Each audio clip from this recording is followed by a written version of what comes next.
चार मिसरे हज़रत इमाम हुसैन अलैहिस्सलाम के हवाले से कि ज़मीन पर भी हो जन्नत है ख्वाहिश मौला। हुज़ूर शेर देखें कि ज़मीन पर भी हो जन्नत है ख्वाहिश मौला, क़याम के लिए जंगल खरीद लेते हैं। ज़मीन पर भी हो जन्नत है ख्वाहिश मौला, क़याम के लिए जंगल खरीद लेते हैं। और हुसैन जैसा नहीं सूरमा ज़माने में, शहीद होने को मक्तल खरीद लेते हैं। हुसैन जैसा नहीं सूरमा ज़माने में, ज़मीन पर भी हो जन्नत है ख्वाहिश मौला, क़याम के लिए जंगल खरीद लेते हैं। हुसैन जैसा नहीं सूरमा ज़माने में, शहीद होने को मक्तल खरीद लेते हैं। नारे सलवात।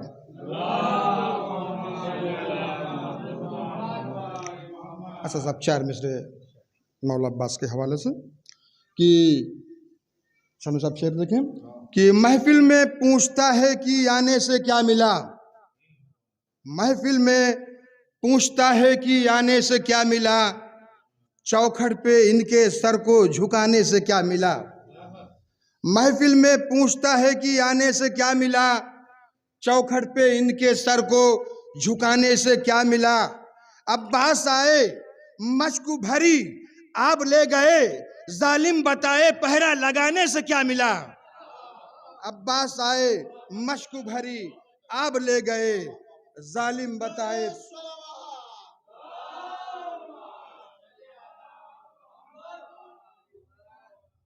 अब्बास आए मशक भरी आब ले गए, जालिम बताए पहरा लगाने से क्या मिला। नारे सलवात।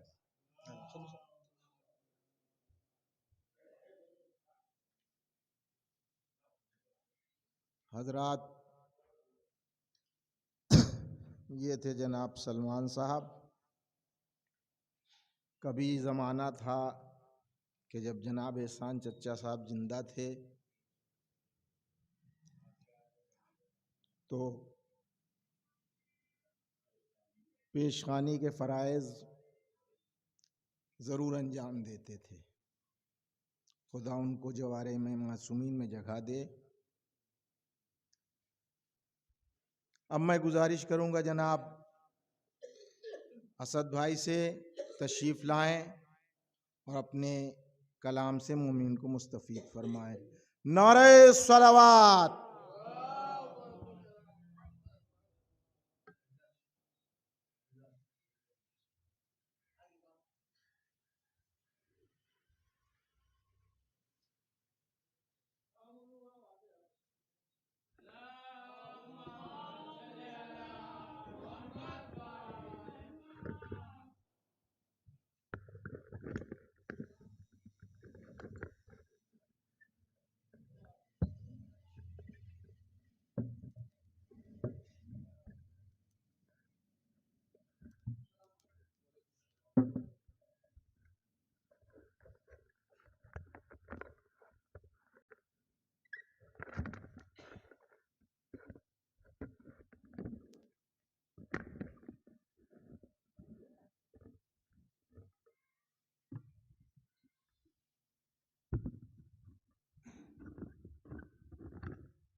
अल्लाहुम्मा सल्ली अला मुहम्मद व अला सल्लल्लाहु अलैहि वसल्लम।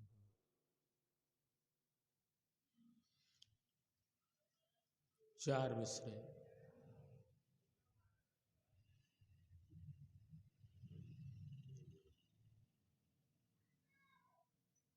कि मैं हूँ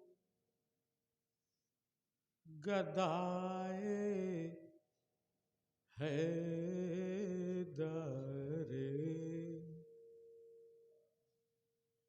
करार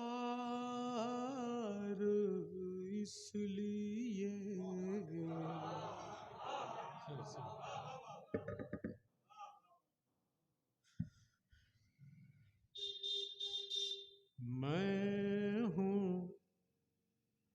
गदाए हैदरे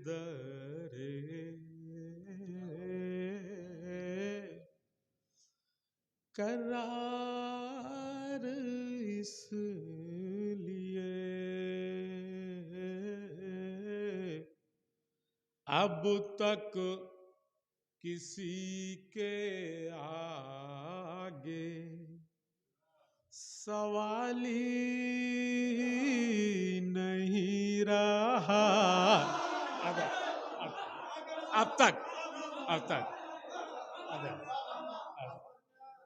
अब तक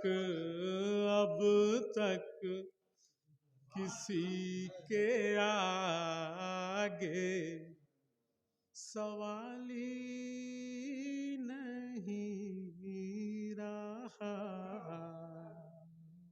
और दो मिसरे खास तौर से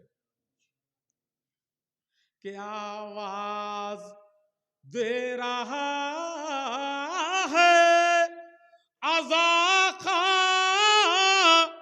नए हुसैन,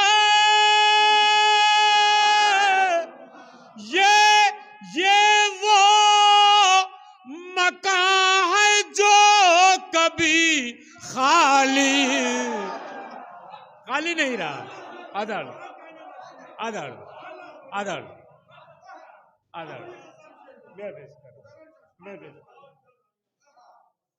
आवाज दे रहा है आज़ा खां नए हुसैन, ये वो मकान है जो कभी खाली नहीं रहा। ये वो मकान है जो कभी खाली नहीं रहा। एक नारे सलवात भेज दीजिए।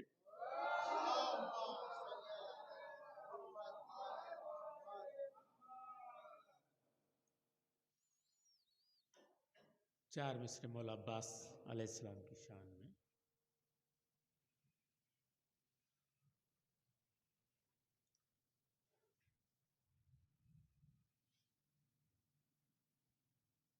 बाज़ बुलंद नारे सलवात भेज दीजिए।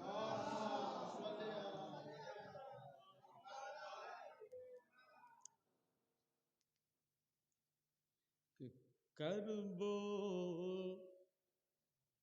बला के साथ ही एहसास लिख दिया। करबो बला, अगर एहसास नहीं है तो करबला के साथ एहसास है। करबो बला के साथ ही एहसास लिख दिया।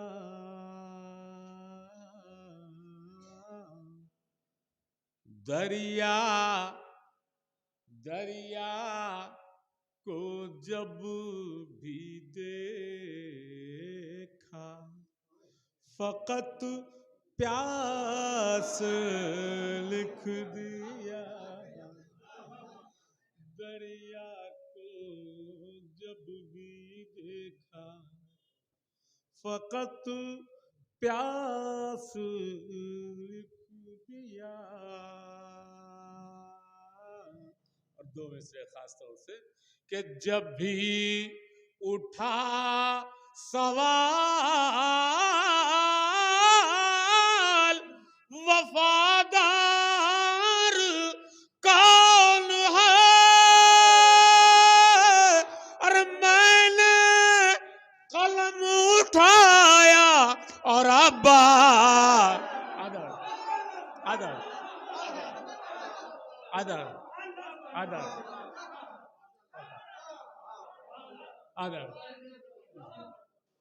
दरिया को जब भी देखा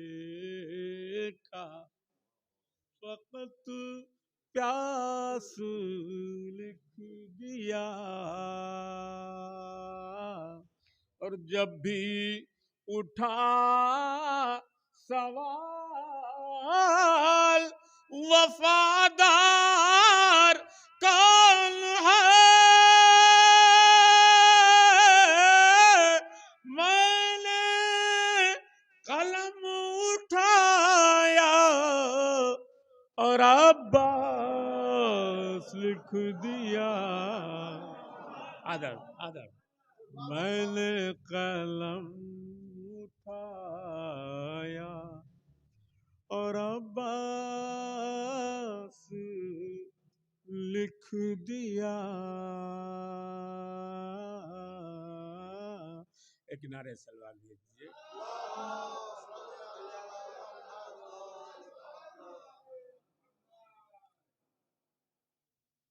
अभी आप पढ़ रहे थे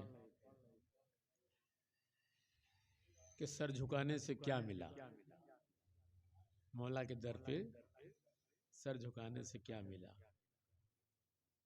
उस पे मुझे अपना एक शेर इस कलाम में याद आया, तो मैंने कहा जैसा ये बता दूं कि क्या नहीं मिला। जुगन भाई क्या नहीं मिला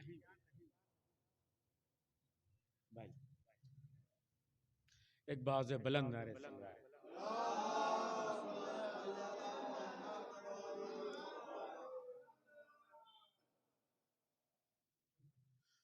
मतलब पेश खिदमत है कि जब भी प्यासे की कोई प्यास बुझा देता है, जब भी प्यासे की कोई प्यास बुझा देता है,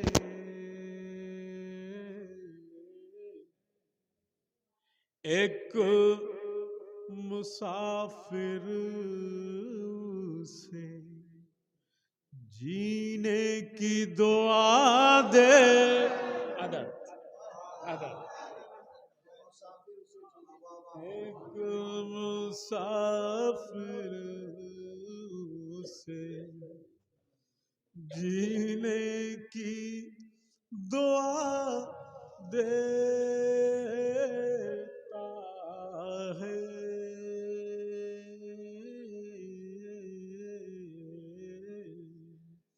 दो में से खास तौर से कि फातिमा आती है फूलों की चढ़ाने चादर, जब आजादार आजा खाना सजा, जब सजा देता है। आदर आदर आदर जब अल्लाह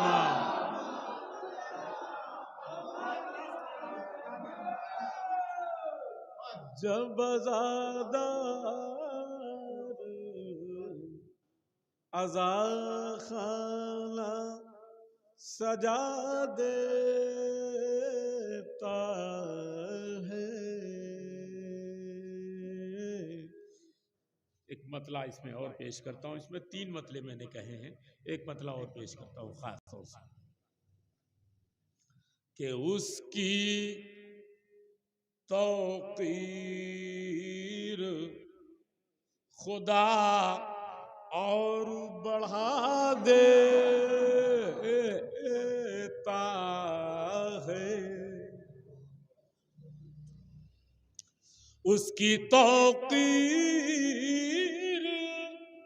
खुदा और बढ़ा देता है, सर जो अपना दरे मौला पे झुका, अदर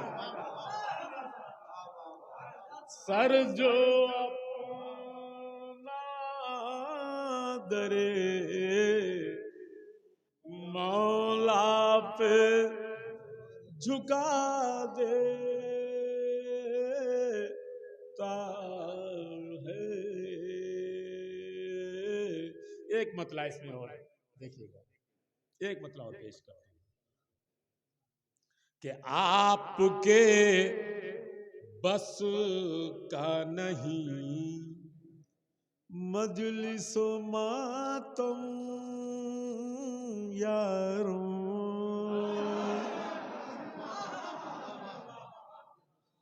आपके बस का नहीं मजलिसो मातम यारों,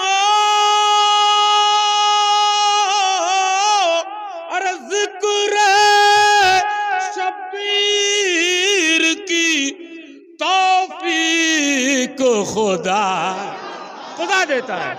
आधा जिक्र शब्बीर या अल्लाहुम्मा सल्ली अला मोहम्मद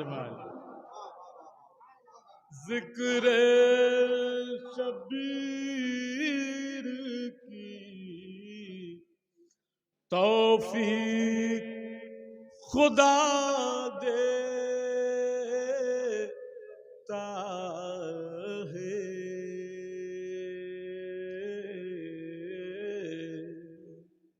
अब मैं वो शेर पेश करने जा रहा हूं जो आपने पढ़ा कि क्या नहीं मिला मेरे मौला से हम लोगों को, कि रहने को खुल्द बरी,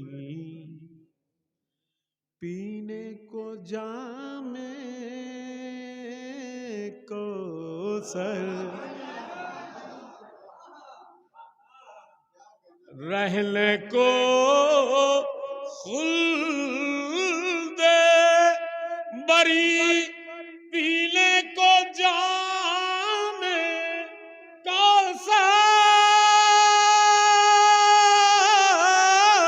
अरे अब ना कहना मेरा मौला मुझे क्या क्या देता है।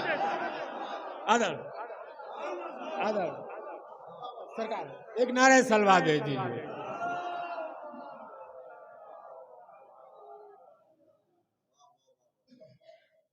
अब न कहना मेरा मौला मुझे क्या देता है। और ये विषय खास तौर से कि जिसको कहते हैं सभी आबिद बीमार वही, जिसको कहते हैं सभी आबिद बीमार वही, आज भी सारे जमाने को शिफा अदर आज भी देता है। अदर आज भी देता है। सरकार सरकार या अली अल्लाहुम्मा सल्ली अला मोहम्मद। आदर आदर आज भी सारे जमाने को शिफा देता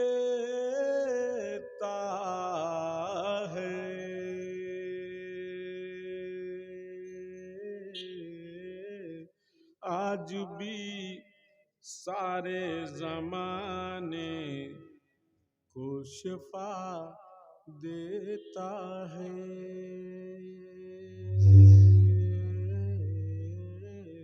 चूंकि मौलाना मौसूफ तशरीफ ला चुके हैं, मैं शेर छोड़ रहा हूँ, मक्ता पेश कर रहा हूँ कि आज भी सारे जमाने को शिफा देता है। और 1400 साल हुए आज भी दुनिया में असद। 1400 साल हुए आज भी दुनिया में असद। नाम अब्बास का खुशबू वफा। अदर नाम अब्बास का खुशबू वफा देता है। अब ना कहना मेरा मौला मुझे क्या देता है।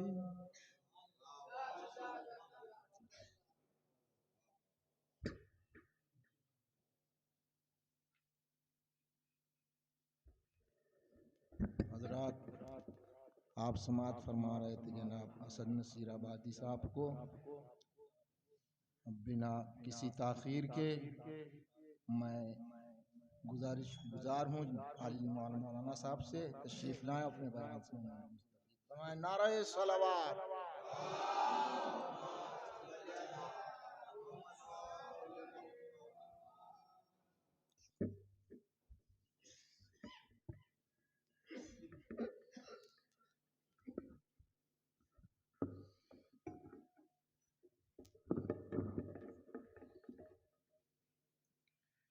फातिहा।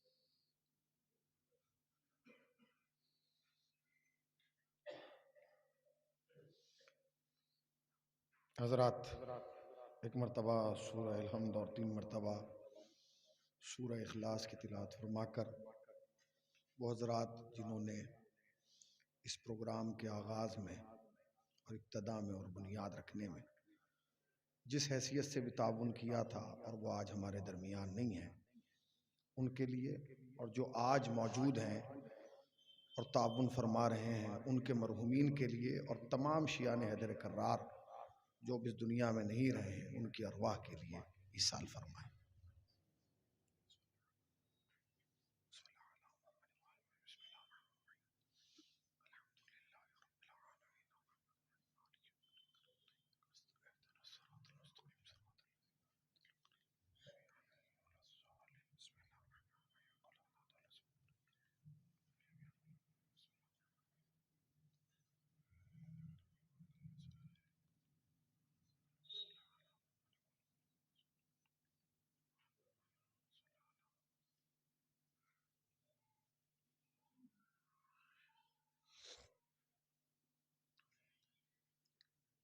ला हौला वला कुव्वता इल्ला बिल्लाहिल अलिय्युल अज़ीम।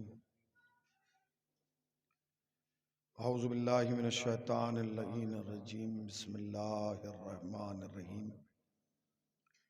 अल्हम्दुलिल्लाहिल्लज़ी ज़िक्रुहु लिशरफ़ि ज़ाकिरीन व शुक्रुहु फ़ौज़ुन लिशाकिरीन व ताअतुहु निजातन लिलमुतीईन। अस्सलातु वस्सलाम अला रसूलिस सकलैन महबूब रब्बिल मशरक़ैन व रब्बिल मग़रबैन वलीयुद्दारैन इमामिल क़िबलतैन जद्दिल हसन वल हुसैन अबिल क़ासिम मुहम्मद।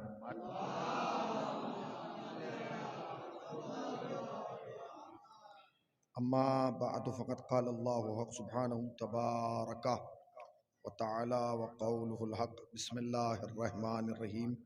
हल जज़ाउल इहसान इल्लल इहसान। सलावत पढ़ते हैं बर मोहम्मद।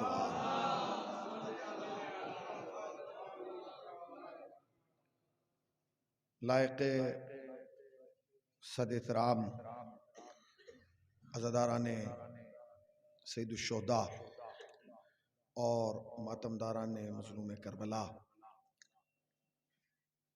ये मजलिस अज़ा एक ख़ास उन्वान के तहत मुनक़्क़िद की गई है, जिसमें हम और आप हाजिर हुए हैं।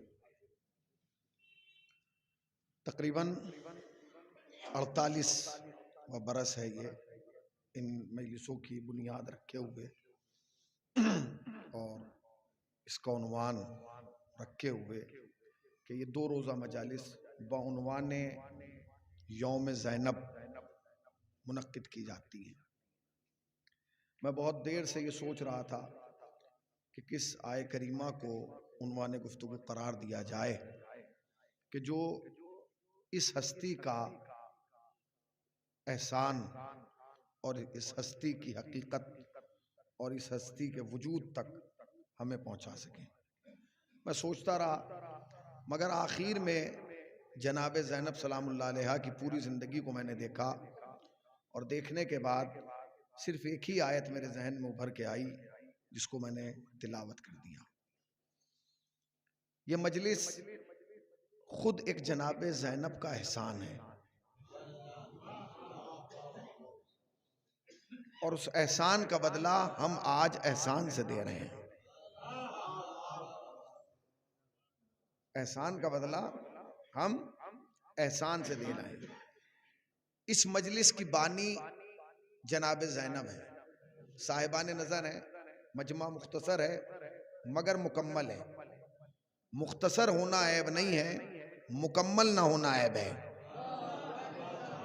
करबला ने हमें यही बताया कि मुख्तसर रहो मगर मुकम्मल रहो। मैं इस जुमले से अपनी तकरीर का आगाज़ कर रहा हूँ। साहिबान नज़र लोग मौजूद हैं। ईरान में एक बहुत बड़े आरिफ बुजुर्ग गुजरे हैं, एक तो इसी सदी में गुजरे हैं, एक हमारे बचपन में हज़रत आयतुल्लाह मरशी नजफ़ी, बड़ी शख्सियत गुजरे हैं और उनकी शख्सियत का आलम यह है कि उरफा उनका हवाला देते थे और कोई इमाम ऐसा नहीं है जिससे आपने मुलाकात नहीं की। अल्हम्दुलिल्लाह, इतनी बड़ी शख्सियत। उनका ज़िंदगी नामा जब आप पढ़ेंगे तो आप खुद कैफ महसूस करेंगे कि हमारे यहाँ उलमा ऐसे हैं। इसीलिए तो दुनिया हमसे जलती है कि जब हमारे आलिम को देखते हैं तो उनके यहाँ इमाम भी ऐसा नज़र नहीं आता। उन्होंने बड़ा खूबसूरत जुमला कहा जनाब ज़ैनब सलामुल्लाह अलैहा के हवाले से और मशहूर ज़माना हुआ। वो कहते हैं कि जब कोई मजलिस करता है ना, अब मजलिस हो रही है, अभी सुबह में मजलिस हुई, अब हुई, अब शाम में होगी, फिर कल सुबह फिर मजलिस दोपहर में। जब मजलिस ख़त्म हो जाती है तो एक चीज़ बांटी जाती है जिसे हम अपनी ज़बान में तबर्रुक कहते हैं। उसकी तबर्रुक की शक्लें मुख्तलिफ हैं, होती है कि नहीं भाई? हर इंसान अपनी हैसियत के एतबार से तबर्रुक तकसीम करता है कि नहीं? ज़रा बताते रहिए। करता है, मगर उस तबर्रुक की एक लिमिट है। वो तबर्रुक हो सकता है कि आप घर तक ख़त्म कर दें, हो सकता है घर जाके ख़त्म कर दें, हो सकता है आप ना खाएं आपके बच्चे खा लें। यानी एक तबर्रुक ऐसा है कि जिसकी हद है। अगर ना खाया गया तो ख़राब हो जाएगा, अगर ना खाया गया तो किसी के काम का नहीं रहेगा। लिहाजा जैसे ही तबर्रुक मिलता है तो आप लोग फ़ौरन उसे तनावुल फरमा लेते हैं। अगर आप नहीं खाते तो घर में कोई खा लेता है, बच्चा खा लेता है, मगर वो तबर्रुक ज़ाहिरन ख़त्म हो जाता है। आयतुल्लाह मरशी नजफ़ी कहते हैं कि ज़ैनब ने जब पहली मजलिस की थी तो जो तबर्रुक उसमें बांटा वो क़यामत तक ख़त्म नहीं होगा। मैंने कहा बैठे हैं भाई, इस लफ्ज़ पे गौर कर। अब जो अगला लफ्ज़ है वो सुन लीजिएगा और नवाज दीजिएगा जैसे आपका दिल चाहे। साहिबान नज़र लोग बैठे, क़िबला बैठे। वो कहते हैं जनाबे ज़ैनब ने जो पहली मजलिस बर्पा की थी उसमें जो तबर्रुक बांटा है वो आज नहीं, कयामत तक खत्म होने वाला नहीं। उनसे उनके शागिर्द ने कहा उस्ताद ऐसा कौन सा तबरुक बांटा? तो उन्होंने जवाब में कहा ज़ैनब ने पहली मजलिस में तबरुक में मजलिस ही बांट दी।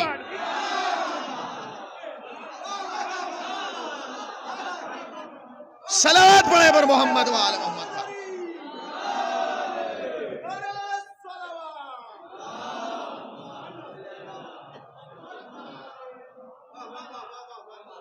जनाब ज़ैनब ने मजलिस में मजलिस बांटी है। सच बताइए सबका तबरुक खत्म होता है, ज़ैनब का तबरुक खत्म हुआ? अब इस ज़ैनब के दिए हुए तबरुक का हिसार इतना है कि हमारी जिंदगी मुख्तसर है और इसका हिसार ज्यादा है। अब आप इसको जोड़िए, जनाब ज़ैनब की मजलिस के तबरुक का असर। खुशी हो तो मजलिस,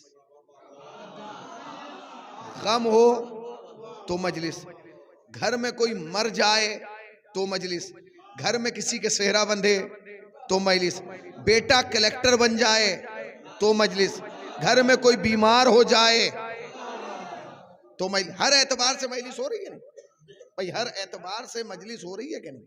चारों तरफ से मजलिस हो रही है। घर में खुशी हो रही है, मजलिस हो रही है। बच्चे को तरक्की मिल गई, अब मजलिस करेंगे। नया मकान मिला, मजलिस करेंगे। नया घर खरीदा, मजलिस करेंगे। दुकान ली, मजलिस करेंगे।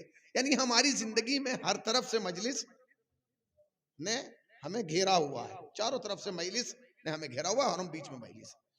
अब इस मजलिस को समझिए, मजलिस क्या है? साहिबान नजर लोग बैठे हैं। अच्छा, अगर इसमें कोई सऊदिया में रहा है 2-4 साल तो मुझे बताए, है कोई इस मजमे के अंदर? मेरी बात की तायीद करने के लिए कोई यहाँ मौजूद है। याद रखिएगा, शिया कौम के अलावा मजलिस की कोई हकीकत नहीं है। शिया कौम के अलावा किसी भी कौम में मजलिस की कोई हकीकत, आप समझ रहे हैं ना? किसी भी कौम को, किसी भी कौम को समझ रहे हैं ना जो मैं कह रहा हूं?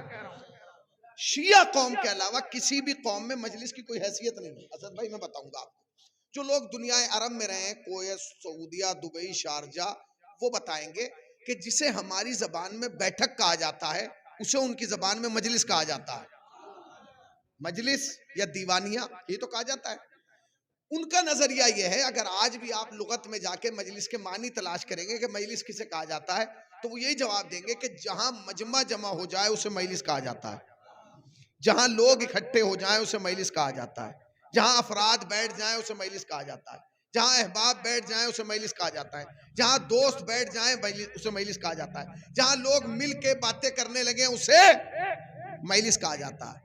ये तर्जुमा था दुनिया की निगाह में, ये मयार था दुनिया की निगाह में मजलिस का, कि जहां भी 4 दोस्त बैठ के बात करने लगे, हंसने लगे और एक दूसरे को अपनी बातें सुनाने लगे, वो मजलिस हो गई। मगर नहीं, एहसान है जनाबे ज़ैनब का कि जनाबे ज़ैनब ने करबला के बाद मजलिस को इस्लाम का लबादा पहना दिया। अल्लाहु अकबर, अल्लाहु अकबर। एहसान है जनाबे ज़ैनब का कि जनाबे ज़ैनब ने करबला के बाद इस मजलिस को इस्लाम का लबादा पहना दिया। अब अगर आप जाग रहे हैं तो इस जुमले की तायीद कर दीजिएगा। याद रखिएगा, करबला से पहले जहां मजमा जमा हो उसे मजलिस कहा जाता था, जहां अफराद इकट्ठा हो जाए उसे मजलिस कहा जाता था, जहां दोस्त बैठ जाए उसे मजलिस कहा जाता था, जहां रिश्तेदार बैठ जाए उसे मजलिस कहा जाता था।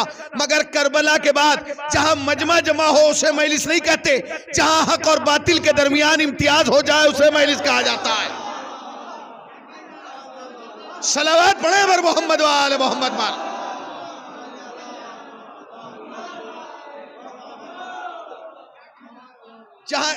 जहां यह बताया जाए कि हक क्या है, बातिल क्या है, रॉन्ग क्या है, राइट क्या है, अंधेरा क्या है, रोशनी क्या है, तारीकी क्या है, उजाला क्या है, उसे मजलिस कहा जाता है। अब मैं जुमला कह रहा हूं, मेरे जवानों तक अगर पहुंच गया तो मुझे एहसास दिलाएंगे कि मैं शीशे के सामने नहीं, शियों के सामने पढ़ रहा हूं।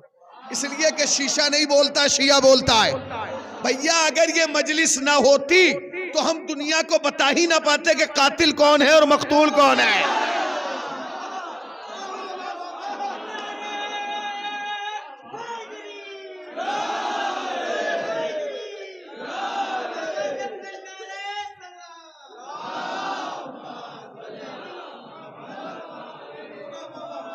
अगर ये मजलिस ना होती हम दुनिया को बता ही ना पाते कि कातिल कौन है, मकतूल कौन है, जालिम कौन है, मजलूम कौन है, सर काटने वाला कौन है, कटाने वाला कौन है, घर लूटने वाला कौन है, लुटाने वाला कौन है। अगर ये मजलिसें न होती तो दुनिया को पता ही ना चलता अलैहिस्सलाम और है, रजी अल्लाह और है।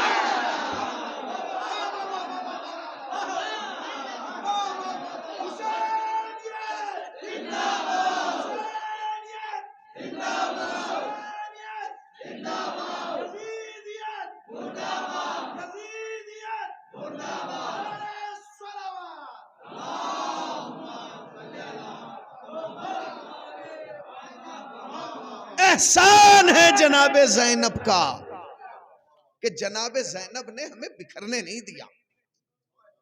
जनाबे ज़ैनब ने बना में मजलिस हमें समेट के रखा। खुदा की कसम जो पूरे साल बिखरे रहते हैं वो भी मजलिस में आके सिमट जाते हैं। नहीं पता नहीं कहाँ है। ज़ैनब ने बना में मजलिस हमें समेट दी। अगर ये मजलिसें ना होती हम दुनिया को बता ही ना पाते, हम अपना नजरिया क्लियर ही ना कर पाते, हम बता ही ना पाते कि अलैहिस्सलाम और है और रजी अल्लाह और है। देखिए दोनों लायक एहतराम है, हम दोनों का एहतराम करते हैं, अलैहिस्सलाम का भी और रजी अल्लाह का भी। मगर इसका मतलब ये नहीं है कि दोनों को मिक्स कर दें। अलैहिस्सलाम अपनी जगह है, रजी अल्लाह अपनी जगह है। और ये हमें मौलवी ने नहीं बताया, हमें माँ ने बताया है। क्योंकि माँ ने हमें बचपन में बताया कि तेरा पहला इमाम अलैहिस्सलाम है, तेरा दूसरा इमाम अलैहिस्सलाम है, तेरा तीसरा इमाम अच्छा आप हमारे किसी बच्चे से पूछिए और कहलवाइए कि कहो बेटे हजरत अली रजी अल्लाह, कहेगा? कह देगा इमाम हसन रजी अल्लाह? नहीं, रजी अल्लाह लायक एहतराम है, हम उनका एहतराम करते हैं।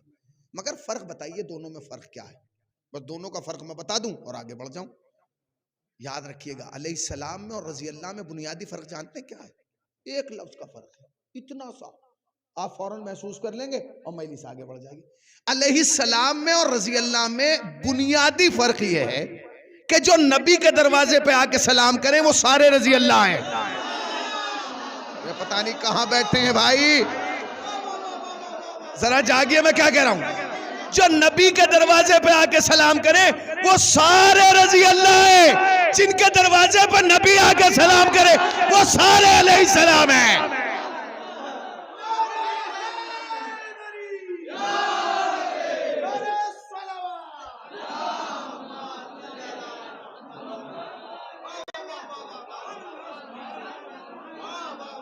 बताइए भाई, जनाबे ज़ैनब का एहसान जानते क्या है? जनाबे ज़ैनब का एहसान ये है कि जनाबे ज़ैनब ने इस मजलिस को तन्हा नहीं रहने दिया, तना नहीं रहने दिया। अगर तना होती तो हमारे यहाँ भी मजलिस का मतलब बैठक ही होता, गेस्ट रूम होता, हंसी मजाक की जगह होती। मगर जनाबे ज़ैनब ने इस मजलिस के सामने एक लफ्ज लगा दिया, मजलिस हुसैन, मजलिस सैयदुश शुहदा, ये होता नहीं मजलिस सीराने करबला है, ये सब कहा जाता है। अच्छा, ज़ैनब ने मजलिस के सामने ये लफ्ज क्यों लगाया? इसलिए कि ज़ैनब जानती थी कि बगैर हुसैन के लगे मजलिस को कैफियत को इस्लाम नहीं मिल सकता। हाय हाय हाय हाय। अब आयत आपने सुन ली, मैंने आयत क्या पढ़ी? एहसान का बदला, एहसान का बदला एहसान है। जनाबे ज़ैनब ने शीयत पर नहीं, इस्लाम पर नहीं, इंसानियत पर एहसान किया था कि मजलिस देगी। अब उस एहसान का बदला ये था कि बदले में मजलिस ही की जाए, मगर हमने उस मजलिस को हुसैन से मंसूब नहीं किया, ज़ैनब से मंसूब कर दिया। अब फर्क समझे, फर्क क्या है? फर्क यह है कि जब हुसैन की मजलिस होती थी तो ज़ैनब आती थी, अब ज़ैनब की मजलिस हुई है तो हुसैन आए। सलावत पढ़े ना पर मोहम्मद वाले मोहम्मद पर। एहसान मानिए, याद रखिएगा, एहसान का बदला सिर्फ एहसान है, कुरान ने कह दिया एहसान का बदला। और बल्कि अगर आयत का लफ्जी तर्जुमा किया जाए तो ये होगा, क्या एहसान का बदला एहसान के सिवा भी कुछ हो सकता है? सवालिया निशान है, क्या एहसान का बदला एहसान के सिवा कुछ और हो सकता है? यानी एहसान का बदला सिर्फ एहसान है। क्या कहा? क़िबला ने मुझ पे एहसान किया, मैं इसे मान लूं। जिंदगी में अगर मौका मिला एहसान का बदला एहसान से दे दूं। आपने मुझ पे कोई एहसान किया, एहसान को कभी फरामोश नहीं करना चाहिए। याद रखिएगा, मौला फरमाते हैं कि अगर किसी पर एहसान करो तो उसका ऐलान ना करो। परवरदिगार, अगर हमने एहसान कर दिया और ऐलान न किया, फिर लोगों को कैसे पता चलेगा हमने एहसान किया? कह लेंगे एहसान करना तुम्हारा काम है, ऐलान करना खुदा का काम है। नहीं पहुंचे, नहीं पहुंचे। जनाब ज़ैनब को याद रखिएगा और मजलिस को मैं आगे बढ़ा रहा हूं। अच्छा चलिए, एहसान का बदला एहसान है, एहसान करो तो ऐलान ना करो। ऐलान करना अल्लाह का काम है। रिवायात में मिलता है जब कोई मोमिन किसी पर कोई अच्छा काम करता है ना, किसी की मदद करता है, कुमक करता है, नुसरत करता है और अपने आप को खामोश रखता है, तो अल्लाह उसके ऐलान के लिए फरिश्तों को जमीन पर उतारता है और वो लोगों के दरमियान बैठ के उसकी वो पोशीदा तारीफ बयान करते हैं कि तुम्हें नहीं पता है इसने फला के साथ ऐसा किया। इसका मतलब क्या? आप ये बताइए कि आप अपनी जबान से अपनी तारीफ करना चाहते हैं या फरिश्तों की जबान से अपनी तारीफ कराना चाहते हैं? भाई तारीफ कराना है कि? अब आप आगे बढ़िए। एहसान करो तो उसका ऐलान ना करना। फिर फरमाया मौलाना कि अगर कोई एहसान कर रहा है तो उसे फरामोश ना करना। ये दूसरा। अब तीसरा जुमला सुन लीजिए, उस पर आप बिल्कुल खुश हो जाएंगे क्योंकि वो जुमला तो है ही मेरे लिए और आपके लिए। मौलाना ने फरमाया अगर किसी पर एहसान करो तो उसके शर से बचो। इसका मतलब यह है कि जो एहसान करता है उसके खिलाफ शर बर्पा होता है। नहीं पहुंचे आप? जो भी एहसान करेगा उसका जवाब उसे शर से मिलेगा। बस फर्क इतना है, आपने किसी फर्द पे एहसान किया तो शर फर्द की तरफ से बर्पा होगा, आपने किसी घर पे एहसान किया तो शर घर की तरफ से बर्पा होगा। अगर आपने किसी मोहल्ले पे एहसान कर दिया तो शर महल्ले की तरफ से बर्पा होगा। आपने किसी खानदान पे एहसान कर दिया तो शर खानदान की तरफ से बर्पा होगा। आपने किसी कौम पे एहसान कर दिया तो शर कौम की तरफ से बर्पा होगा। आपने किसी मुल्क पे एहसान कर दिया तो फिर मुल्क की तरफ से एहसान शर बर्पा होगा। और अगर आपने इस्लाम पे एहसान किया है तो शर मुसलमान की तरफ से बर्पा होगा। याद रखिएगा। आप कहेंगे जी ये मजलिस कहां तक आ गई? मजलिस आ गई जहां तक आना। इसका मतलब यह कि मौला फरमाते हैं जो भी एहसान करेगा उसका जवाब शर से दिया जाएगा। मुझ पे एहसान होगा तो मैं एहसान करूंगा तो शर होगा, आप एहसान करेंगे। तो सबसे पहले हमें ये देखना पड़ेगा कि हम पर इस्लाम का एहसान है या इस्लाम पर हमारा एहसान। भाई इस्लाम का हम पे एहसान है कि आज हम मुसलमान हैं। अच्छा, सब खुश इसलिए क्योंकि इस्लाम ने हम पर एहसान किया क्योंकि हम मुसलमान हैं। मजलिस में बैठे हैं, फरशेज़ा पे बैठे हैं, अब लफ्ज़ कह रहा हूँ, इसकी गहराई गिराई को समझ के इसकी पजीराई कर लीजिएगा। हम पर इस्लाम का एहसान है कि हम मुसलमान हैं, मगर कुछ हस्तियां ऐसी भी तो होंगी जिन्होंने इस्लाम पर एहसान किया होगा कि इस्लाम इस्लाम है। ना ना ना ना ना ना ना ना ना ना। जहां तक मैं ले जाना चाहता हूं, अगर आप चले गए तो मैं समझूंगा कि मेरी मेहनत कामयाब हो गई। भाई इस्लाम का हम पर एहसान ये है कि आज हम मुसलमान हैं, मगर कुछ हस्तियां, कुछ ज़वात मुक़द्दसा ऐसी भी तो होंगी कि जिन्होंने इस्लाम पर एहसान किया होगा कि जो आज इस्लाम। आप कहेंगे मौलाना इस्लाम पे कौन एहसान करेगा? क्यों नहीं करेगा भाई? पहले तो ये बताइए कि इस्लाम क्या आदमी का नाम है? इस्लाम का कोई चलता फिरता पर्सन है? क्या है इस्लाम? कहेंगे इस्लाम तो कानून है। तो कानून किताब में होता है, इंसान में नहीं होता। कानून किताब में होता है, इंसान में नहीं होता। इंसान उस किताब से लेके उसे राइज करता है। तो कानून अलग है, राइज करने वाला अलग है। पहले तो आप मुझे इस्लाम के हाथ दिखाएं, पांव दिखाएं, सर दिखाएं, जबान दिखाएं, तो कुछ नहीं दिखा सकते। तो अगर मैं आपसे कहूं कि इस्लाम क्या है तो आप लाके कुरान रख देंगे कि जी जो इसमें है वो इस्लाम है। तो ये तो फिर वही बात हो गई ना। अब इसको आप यूं समझिए कि आपका कहीं मुकदमा चल रहा है और आपने वकील साहब से कहा कि आपको मेरा केस लड़ना है और वकील साहब लड़ रहे हैं और एक तारीख आ गई और जब तारीख आई आप वकील साहब के यहाँ पहुंचे कि जी आज तारीख है। उसने कहा आज नहीं जाऊंगा, भतीजे की शादी है। कहीं आज तो जाना पड़ेगा, बहुत अहम जिरा है, आज बहुत बड़ी बहस है, आपको चलना पड़ेगा। उसने कहा मैं नहीं जा सकता। जब आपने इसरार किया तो उसने किताबें 4 लाइव अलमारी से निकाली और रख दी, कहने लगे सारा कानून इसी किताब में है, जाइए ले जाइए और जज के सामने रख दीजिएगा। सच बताइए क्या आपका दिल मुतमईन हो जाएगा? जबकि उसने बात सही की है कि आपका दिल मुतमईन हो जाएगा। आप ये कहेंगे इस किताब का मैं क्या करूंगा? ये किताब बगैर आपके कोई फायदा नहीं पहुंचा सकती। तो मुसलमान की समझ में इतना तो आ गया कि किताब बगैर वकील के समझ में नहीं आ सकती।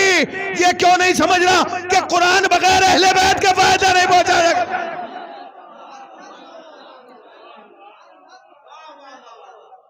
तो भैया ये जो कुरान है ये उस वक्त तक फायदा नहीं पहुंचा, ये तो सारा इस्लाम कुरान में। मगर इसका मतलब क्या है? इसका मतलब ये थोड़ी कि कुरान के हाथ आ गए, नहीं पाओ। अगर आप इसे मानते हैं कि कुरान में इस्लाम है, इस्लाम, तो फिर ये मानिए कि ये इस्लाम यहां तक आया कैसे? ये मंझनपुर में इस्लाम क्यों टहल रहा है? ये इलाहाबाद में इस्लाम क्यों नजर आ रहा है? ये कौशाम्बी में मस्जिदें क्यों नजर आ रही हैं? ये तो मक्के मदीने की सरहदों में रह जाती, पर जहां तक नबी की आवाज गई थी वहां तक रह जाती। उससे आगे इस्लाम कैसे आया? इसलिए कि इसके पास चलने के लिए पांव तो थे नहीं, बोलने के लिए जबान तो थी नहीं, दिफा के लिए हाथ तो थे नहीं। इसका मतलब यह है कि इस्लाम पर 3 हस्तियों का एहसान है।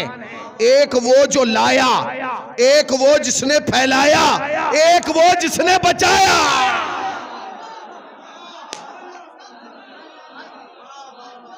एक वो जो लाया, एक वो जिसने फैलाया, एक वो जिसने बचाया।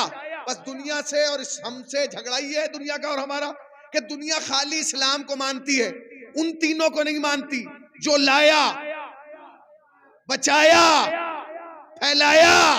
हम खाली इस्लाम को नहीं मानते, हम इस्लाम से पहले उन तीनों को मानते हैं। एक वो जो लाया, एक वो जिसने बचाया, एक वो जिसने फैलाया।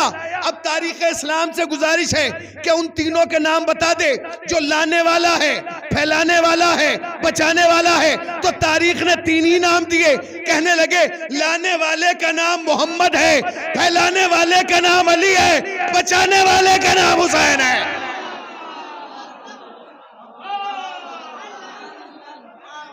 लाने वाला मोहम्मद, फैलाने वाला अली, बचाने वाला हुसैन। अब आप कहेंगे कि इसमें कौन सी नई बात है? उससे नई बात ही तो मैं पैदा कर रहा हूं। तो भैया 3 आदमी है, जब आपने 30 को मान लिया तो 3 को भी मान लीजिए। आपने असहाब रसूल को माना, असहाब सुफ़ा को माना, फला को माना, फला को माना, इन 3 को और मान लीजिए। तो इन 3 को मानते हुए तकलीफ क्यों हो रही है? क्योंकि ये 3 आपको उम्मत के घर में नहीं मिलेंगे, ये 3 2 ही घरों में मिलेंगे। अब आप पता नहीं किस कैफियत में महसूस करेंगे। ये 3 आपको 2 ही घरों में मिलेंगे, या अबू तालिब के या फातिमा के, या अबू तालिब के या फातिमा के। आप उठा के देख लीजिए, ये 3 लाने वाला, फैलाने वाला, बचाने वाला, ये या आपको अबू तालिब के घर में मिलेगा या फातिमा के घर में। चूंकि इन तीनों का रिश्ता इन्हीं 2 से है। भाई लाने वाला अबू तालिब का भतीजा, फैलाने वाला अबू तालिब का बेटा, बचाने वाला अबू तालिब का पोता। और उधर आओ, लाने वाला फातिमा का बाप, फैलाने वाला फातिमा का शौहर, बचाने वाला फातिमा का लाल।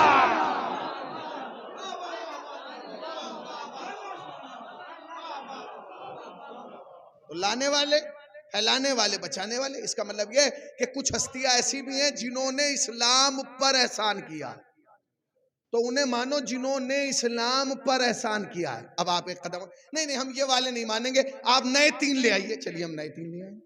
और सुनिए, खाली 3 मत लाइएगा, कभी 3 मर्द ले आए, औरतों को भी लाइएगा, औरतों को भी ले आएंगे। 3 मर्द ले आते हैं, 3 औरतें ले आते हैं। और कहने लगे शहर के हिसाब से लाइएगा, दीजिए शहर के हिसाब से ले आते हैं। हम पे क्या फर्क पड़ रहा है? मगर फिर आप भागिएगा नहीं, इसलिए कि ये ओहद का मैदान नहीं है जहां से चले जाएंगे, ये गदीर का मैदान नहीं है जहां चुप होके बैठ जाएंगे। ये हकीकतों की दुनिया है। आप चाहते हैं ना तो हम बताएंगे। याद रखिएगा, अगर आप आलम इस्लाम के एतबार से भी लें तो इस्लाम पर 6 हस्तियों का एहसान है। किनका? 6 हस्तियों का। 3 मर्द हैं, 3 औरतें हैं। 3 मर्द जिन्होंने इस्लाम पर एहसान किया बकौल, एक 3 मर्द 3 औरतें। मर्दों में कौन है? चूंकि शहरी 3 है जिनमें इस्लाम पर एहसान हुआ। एक मर्द एक औरत वो है जिन्होंने मक्के में एहसान किया। एक मर्द एक औरत वो है जिसने मदीने में एहसान किया। एक मर्द एक औरत वो है जिसने करबला में एहसान किया। एक मर्द एक औरत वो है जिसने मक्के में एहसान किया। एक मर्द एक औरत वो है कि जिसने मदीने में एहसान किया। एक मर्द एक औरत वो है जिसने करबला में एहसान किया।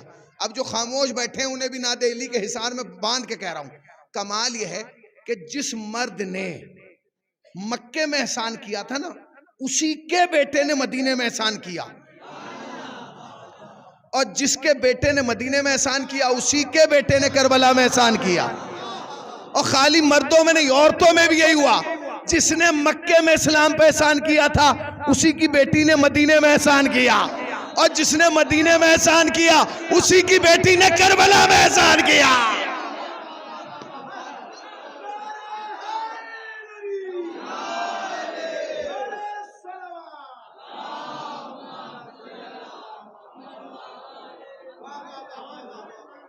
भाई उस मक्के वाले का नाम है मर्द का अबू तालिब, और मक्के वाली औरत का नाम है खदीजा। मदीने वाले मर्द का नाम है अली, और मदीने वाली औरत का नाम है फातिमा। उस करबला वाले मर्द का नाम है हुसैन, और उस करबला वाली औरत का नाम है ज़ैनब। उतारिए, आप किसका एहसान उतारेंगे? कुरान तो कह चुका एहसान का बदला एहसान है। किसका एहसान उतारेंगे?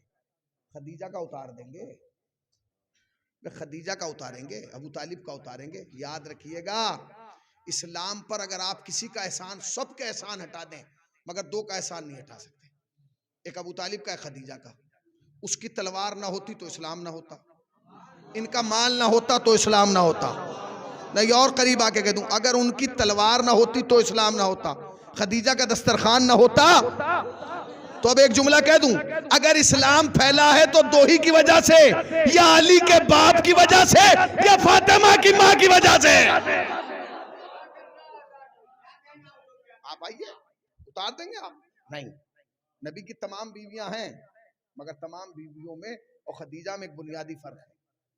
वो क्या है? वो फर्क ये है कि नबी की तमाम अज़वाज को पाला है इस्लाम ने, और इस्लाम को पाला है खदीजा ने। उतार दीजिए एहसान, उतार दीजिए। उसके बाद जनाब अमीर, अल्लाह अकबर, जनाब अमीर क्या कहना, जनाब अमीर के किस किस एहसान का बदला देंगे आप? खुदा की कसम, जनाब अमीर की सारी जिंदगी एक तरफ, और 25 साल का जो सुकूत है ना, वो एक तरफ। वो एक ऐसा जिहाद था जो अली ने, इस भाई जिहाद की किस्में है ना, कभी बोलना जिहाद है, कभी चलना जिहाद है, कभी तलवार उठाना जिहाद है।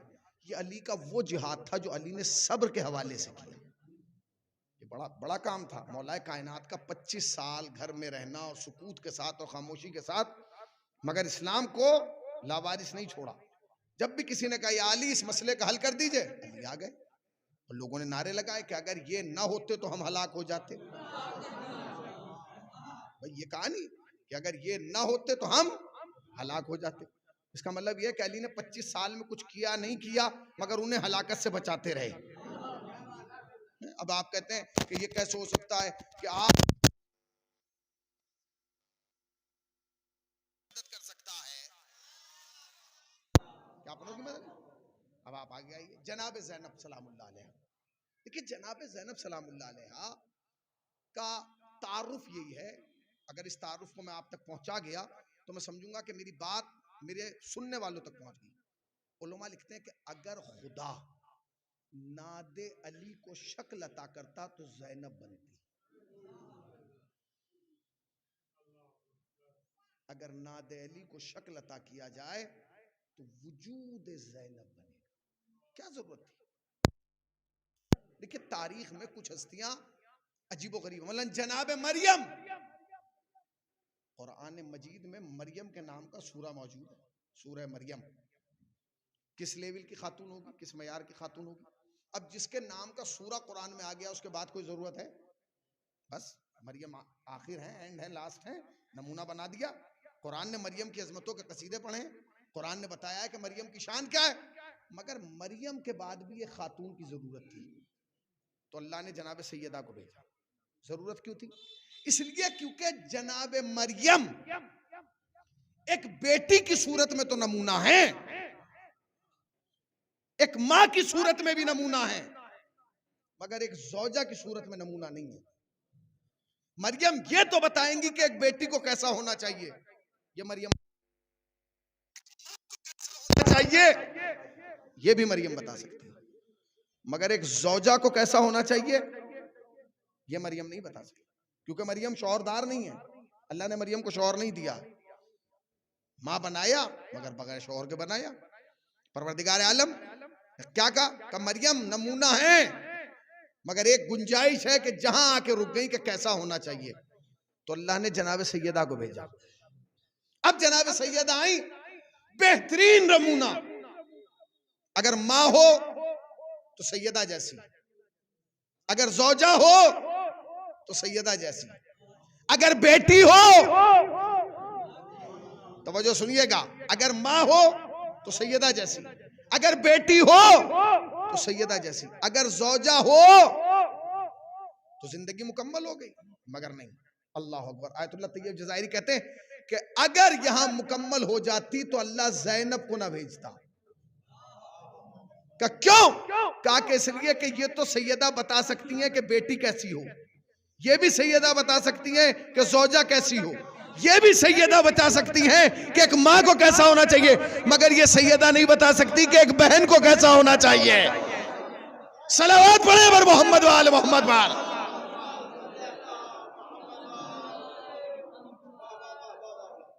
बहन कैसी होगी, क्योंकि आप किसी की बहन नहीं है, वो कौन बताएगा?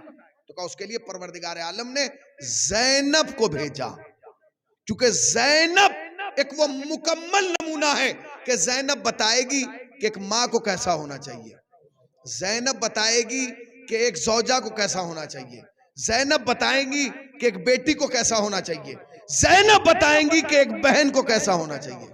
इसीलिए किसी ने कहा था कि जवाब मरियम जनाब ज़हरा, जवाब ज़हरा जनाब ज़ैनब, जनाब ज़ैनब के बाद लेकिन जनाब ज़ैनब, जनाब ज़ैनब। अल्लाहु अकबर। ये शेर नहीं है, ये हकीकत है। और इसके अलावा जनाबे ज़ैनब की कोई और तारीख है ही नहीं। जवाब मरियम जनाब ज़हरा, जवाब ज़हरा जनाब ज़ैनब, जनाब ज़ैनब के बाद लेकिन जनाब ज़ैनब, जनाब ज़ैनब। अल्लाह अकबर। क्या मतलब? यानी जनाब ज़ैनब का कोई जवाब है ही नहीं। एक जुमला कहने को दिल चाहता है, जनाब बीबी सैयदा आपकी सानी तो है, वो आप ही की बेटी है सानिया ज़हरा, मगर कोई भी इस पूरी कायनात में सानिया ज़ैनब नहीं है। कितना बड़ा मनसब, कमाल है भाई। अल्लाह अकबर। परवरदिगार आलम ने जनाब ज़ैनब को वो मर्तबा और वो वक़ार अता किया कि आप सोच नहीं सकते। देखिए, याद रखिएगा, एक बच्चा किसी घर में पैदा हो गया और बढ़ चढ़ के बन गया जी मिनिस्टर, वो हो गया फला का बेटा मिनिस्टर बना है, कमाल कर दिया भाई, मिनिस्टर बन गया, क्या कहने। अच्छा, कोई ऐसे घर में पैदा हो गया जहां पहले ही से 8-10 मिनिस्टर हैं, फिर क्या करेगा वो? अब उसे मिनिस्टर बनना कमाल नहीं है, उन मिनिस्टरों में ये साबित करना कि मैं क्या मकाम रखता हूं। जनाब ज़हरा की बेटी सैयदा जिस घर में आई है वो कोई मामूली घर नहीं है, उस घर में पंजतन पहले से मौजूद हैं। अली हैं, फातिमा हैं, हसन हैं, हुसैन हैं, और उनके दरमियान जनाब ज़ैनब। और कमाल यह है कि जब जनाब ज़ैनब ने आंखें खोली तो जितने रिश्ते देखे सब सरदारों से देखे, कोई भी रिश्ता सैयदा का गैर सरदार से नहीं था। भाई देखिए ना, जनाब ज़ैनब जब आंखें खोल रही हैं तो जितने रिश्ते इस बीबी ने देखे, जिस रिश्ते को भी देखा वो सरदार देखा, सरदार के अलावा कोई है नहीं।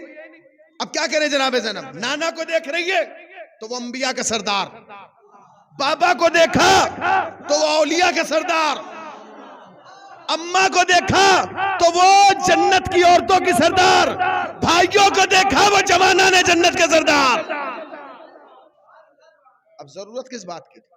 जहां नाना सरदार हो, बाबा सरदार हो, माँ सरदार हो, भाई सरदार हो, तो अब जरूरत किस बात की थी? अब जरूरत इस बात की थी कि सैयदा बताए, सैयदा की बेटी बताए कि हाँ, मैं अगर सरदारों के घर में आई हूं तो परवरदिगार आलम ने मुझे भी कोई कमाल दिया है। यही वजह है कि जनाब ज़ैनब सलामुल्लाह अलैहा ने 7 मासूमों के जमाने में जिंदगी गुजारी है। भाई 5 तो मैंने आपको गिना दिए।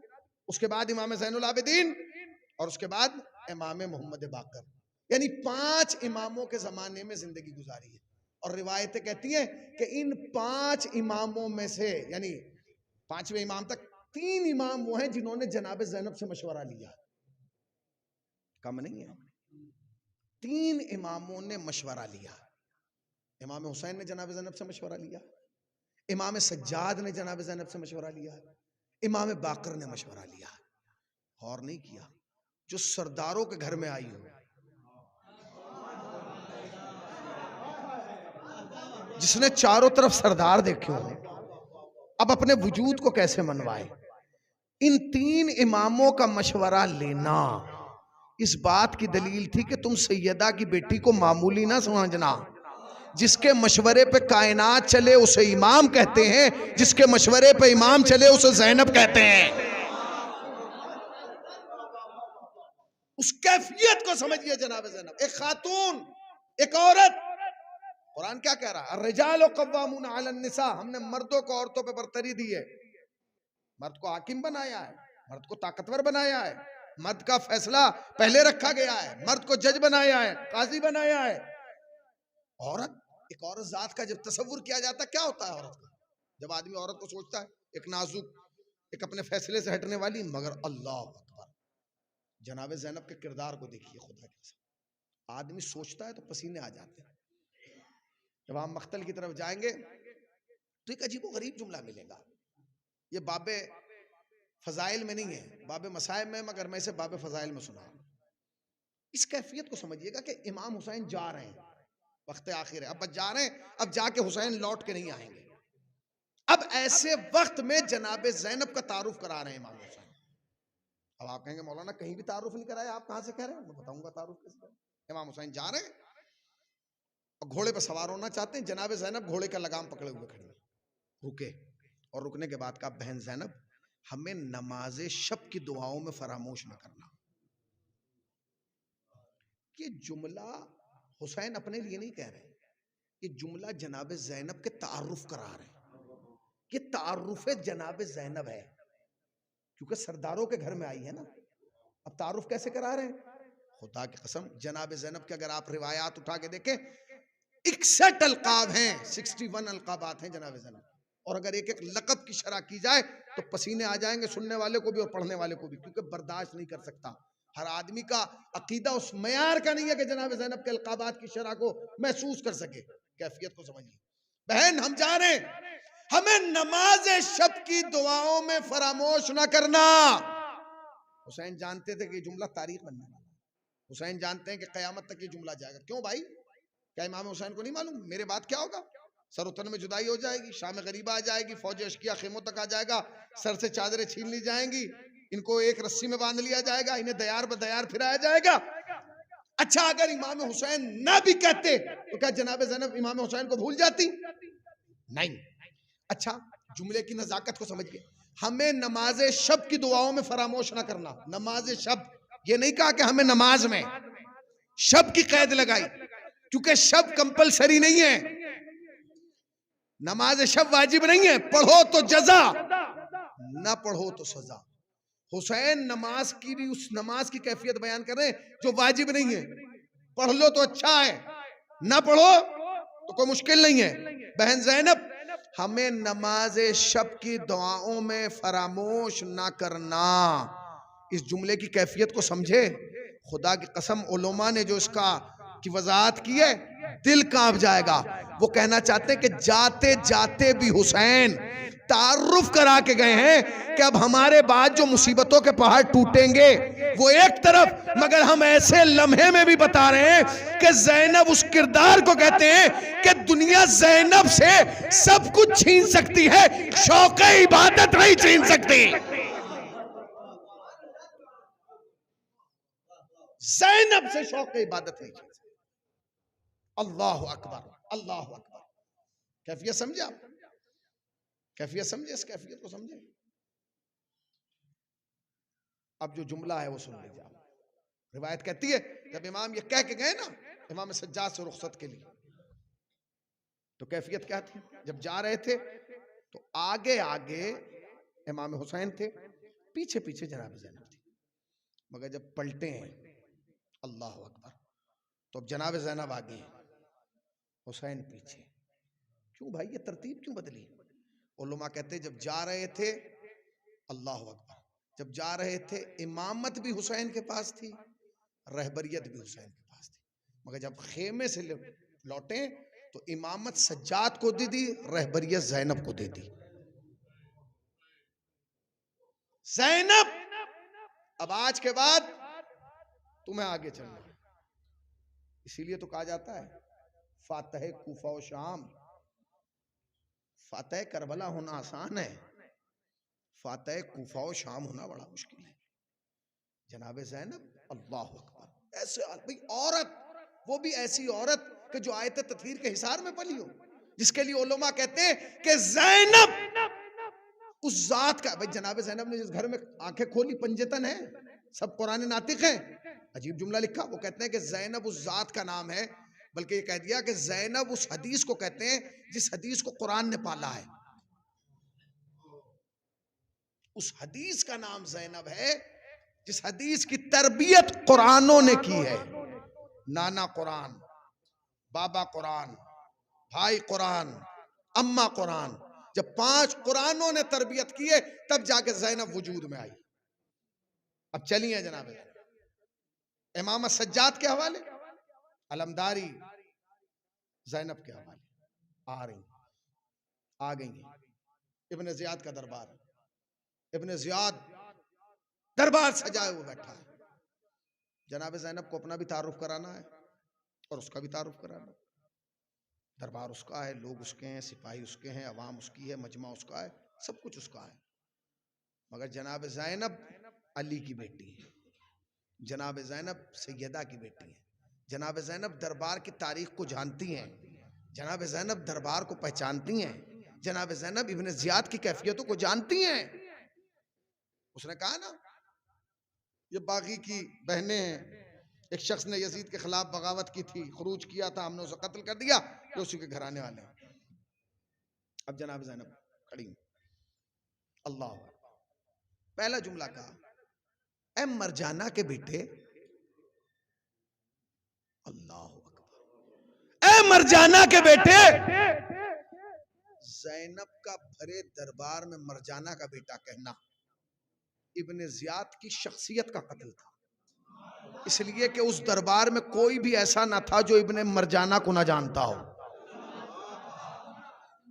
आप ये समझिए कि एक औरत बदनाम जमाना हो और उसका बेटा हाकिम बन जाए, और कोई आदमी आके भरे दरबार में उसी की तारुफ कराएगा, वो फला के बेटे, क्या होगा? अब दरबार में लोग बैठे हैं और जनाब ज़ैनब ने कहा, ए मरजाना के बेटे। कुर्सी पे बैठे हुए लोगों ने एक दूसरे को देखा, कहने मरजाना का बेटा है, ये मरजाना का बेटा है, इसे हाकिम किसने बना दिया? लोगों के जहनों में जो उसकी शख्सियत का भूत था और असर था वो खत्म हुआ, मरजाना के बेटे। उसके बाद कहा, तू हमारा तारुफ क्या करा रहा है? तू हमारा तारुफ कराएगा? तू ही ने बताएगा कि हम कौन हैं? सुन, तेरा तारुफ भी हम कराएंगे और अपना तारुफ भी हम कराएंगे। एक जुमला सुन लीजिए जनाब ज़ैनब का और अंदाजा लगाइए कि फातह कूफा और शाम ज़ैनब को ऐसे ही नहीं कहते हैं, अकीला बनी हाशिम ऐसे ही नहीं कहते हैं, कफीलत सज्जाद ऐसे नहीं कहते हैं, अल्लाह अकबर सानिया ज़हरा ऐसे नहीं कहते हैं। उसका कमाल देखिए, जैसे सैयदा ने भरे दरबार में खुतबा दिया था और दरबार में बैठे हुए हाकिम को जलील कर दिया था, उसी लहजे में जनाब ज़ैनब बोली है और कहने लगी, तू मेरा तारुफ क्या कराएगा? मैं अपना भी तारुफ कराती हूँ और तेरा भी तारुफ कराती हूँ। अब ये जो सुना तो सारे दरबारी होशियार हो गए कि कहती क्या है। जनाब ज़ैनब ने कहा, सुनो, इसमें और हम में बुनियादी फर्क ये है कि हम उनकी बेटियां हैं जिनका लिबास भी उन्हें नहीं पहचानता, और ये उसकी औलाद है कि जिनकी मां इनके बापों को नहीं पहचानते।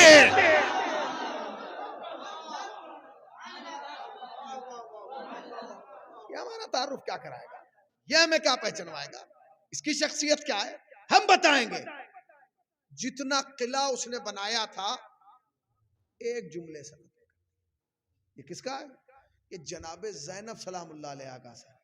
ये जनाब ज़हरा सलामुल्लाह अलैहा की बेटी का कमाल था कि भरे दरबार, और याद रखिएगा खुदा की कसम करबला करबला तक रह जाती अगर ज़ैनब ना होती। ज़ैनब ने इस करबला को घर घर पहुंचाया।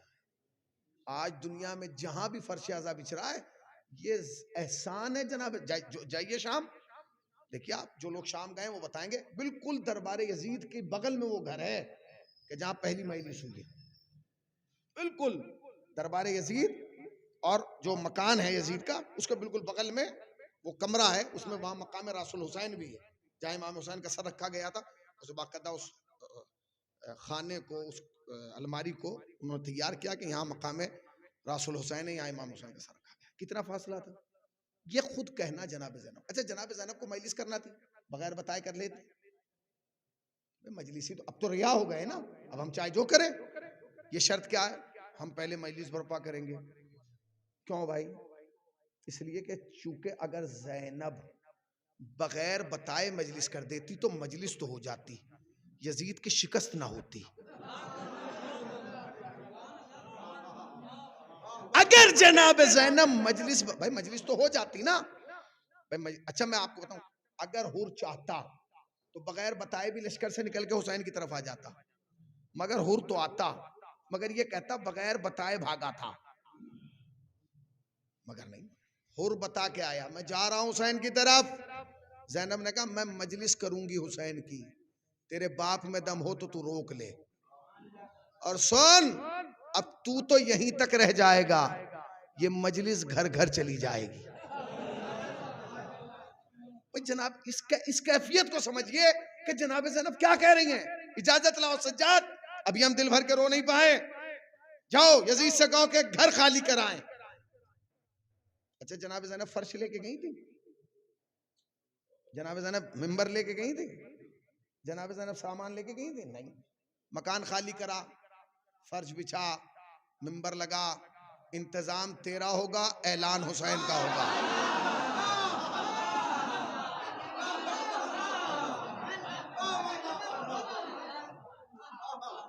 अगर इस मजलिस की बुनियाद में वहीं ना रख के जाऊं जहां हुसैन के कत्ल का फतवा दिया गया था, तो यजीद मुझे हुसैन की बहन ना कहना।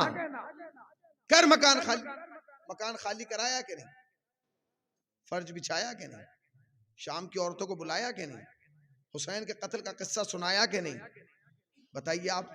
अब तो अब्बास नहीं है, अब तो ओनो मोहम्मद भी नहीं है, अब तो कासिम भी नहीं है, अब तो ढारस देने वाले हुसैन भी नहीं है। बता रहे थे जब ज़ैनब बिखरती है तो करबला बनती है, जब ज़ैनब सिमटती है तो सिर्फ ज़ैनब बनती है। करो मकान खाली, मकान खाली। गई जनाब ज़ैनब, और जो जनाब ज़ैनब मिंबर पे गई तो कोई ढक छुप के नहीं पड़ा। कहा शाम की बीवियों, तुम्हारे यजीद ने मेरे हुसैन को 3 दिन का भूखा प्यासा बेजुर्म खता कत्ल किया। ये क्या है? ये यजीद के दरबार में यजीद के खिलाफ एहतजाज है। हुआ कि नहीं भाई? ये एहतजाज हो रहा है कि नहीं? कहां हो रहा है जनाब ज़ैनब? जनाब ज़ैनब बता रही कि मैं बेटी किसकी हूं। तुम क्या सोच रहे हो?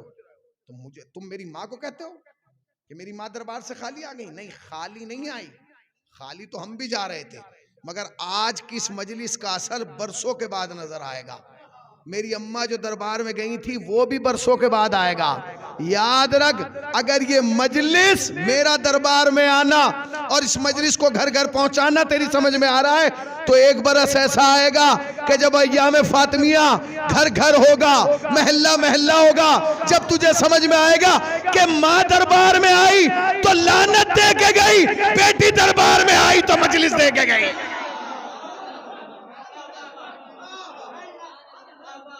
ना बेटी दरबार से खाली गई है, ना माँ दरबार से खाली गई। माँ बैठे हुए को लानत देगी। ले कयामत तक, जब तक तू जिंदा है और तेरे मरने के बाद भी अगर तेरे मुकद्दर में मैं लानत ना लिखा दूं, सैयदा ना कहना। ज़ैनब ने क्या कहा? अगर तेरे खिलाफ मजलिस ना करा दूं, यही वजह है। खुदा की कसम, अब एक जुमला कहना चाहता हूं। कमाल तो यह कि अभी हमारी कौम इस मजलिस की अहमियत को नहीं समझ पाई। लोग समझ गए, अब लोग समझ जाइएगा जिन्हें मैं लोग कह रहा हूं, लोग समझ गए। आप कहेंगे मौलाना हम नहीं समझे, लोग क्यों समझ गए? भैया अगर हम समझ जाते तो मजलिस शुरू होते ही आ जाते।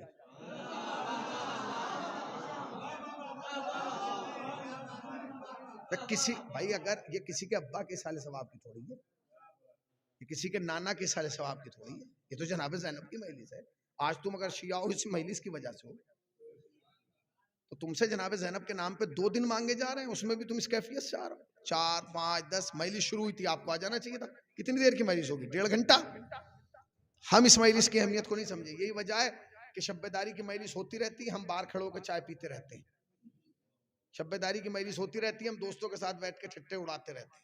मजलिसें होती रहती हैं, हम गलियों में घूमते रहते हैं, अरे अभी तो मजलिस हो रही है, अभी तो फला। मगर जनाब ज़ैनब का कमाल क्या था? अल्लाह, याद रखिएगा अब जो मैं कह रहा हूँ। हम इस मजलिस की अहमियत को नहीं समझे। दुश्मन समझ गया, दुश्मन समझ गया कि जो हथियार जनाब ज़ैनब इस कौम को दे के गई है वो अब तक काम कर रहा है। यही वजह है कि किसी मॉल के बाहर कोई मौलवी साहब आपको खड़ा हुआ नहीं मिलेगा कि जो कह रहा हो अंदर ना जाना, अंदर जाना बिदत है, शिर्क है, हराम है।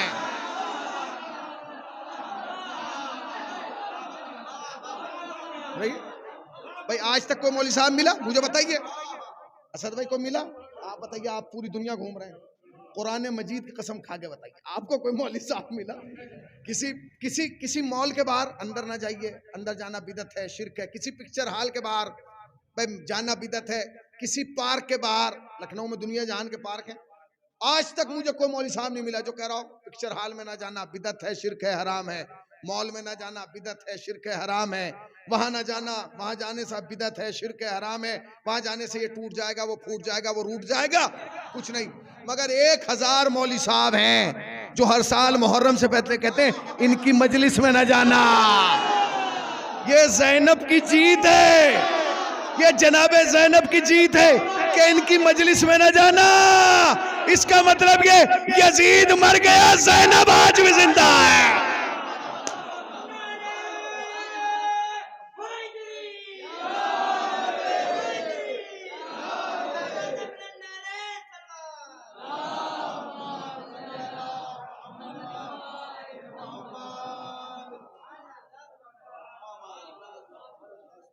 क्या कहा कि अंदर ना जाना, अंदर जाना बिदत है, शिर्क। क्यों भाई, क्यों?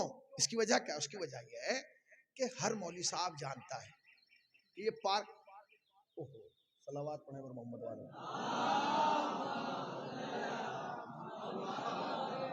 देखिए हर चीज का मयार समाज ने गिरा दिया। अब से 5 साल पहले जब इसकी आवाज आती थी ऐसा लगता था कि कोई मिनिस्टर आ गया, कोई मंत्री आ गया। समाज ने उसका मयार इतना गिराया कि उसे 1 लाख की रिक्शा पे लगा दिया। और वो भी जब सीधे चलेगा जब ये आवाज नहीं निकलेगी, जब उल्टा चलेगा। इसका मतलब ये कि ऐसी आवाज के साथ वही लोग घूमते थे जो उल्टे काम करते थे, उल्टे चलते थे। सलावत पढ़े पर मोहम्मद वाले मोहम्मद। बात खत्म हो रही, बात खत्म हो रही। तो जनाब ज़ैनब कमाल है, जनाब मजलिस को करके गई, दर्द आज हो रहा है। क्योंकि मौलवी साहब को मालूम है कि पिक्चर हॉल में जाए कुछ नहीं फर्क पड़ता, मॉल में जाए कोई फर्क नहीं पड़ता, ये पार्क में चला जाए, क्यों? क्योंकि जहां भी जाएगा लौट के अपने घर आएगा।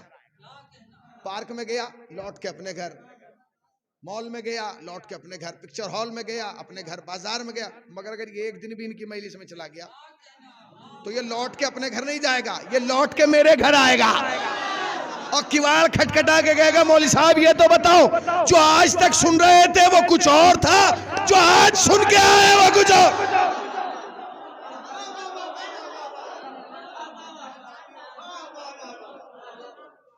देखिए जनाबे ज़ैनब की मजलिस का असर देखा आपने? देखा? तवज्जो फरमाइएगा भाई, जुमला खुसूसी तरीके से आपकी खिदमत में कर। जनाब ज़ैनब की मजलिस का खौफ और असर ये था कि 2022 से पहले करबला कब हुई है? 61 हिजरी में। 2022 कब आया है? 1444 हिजरी।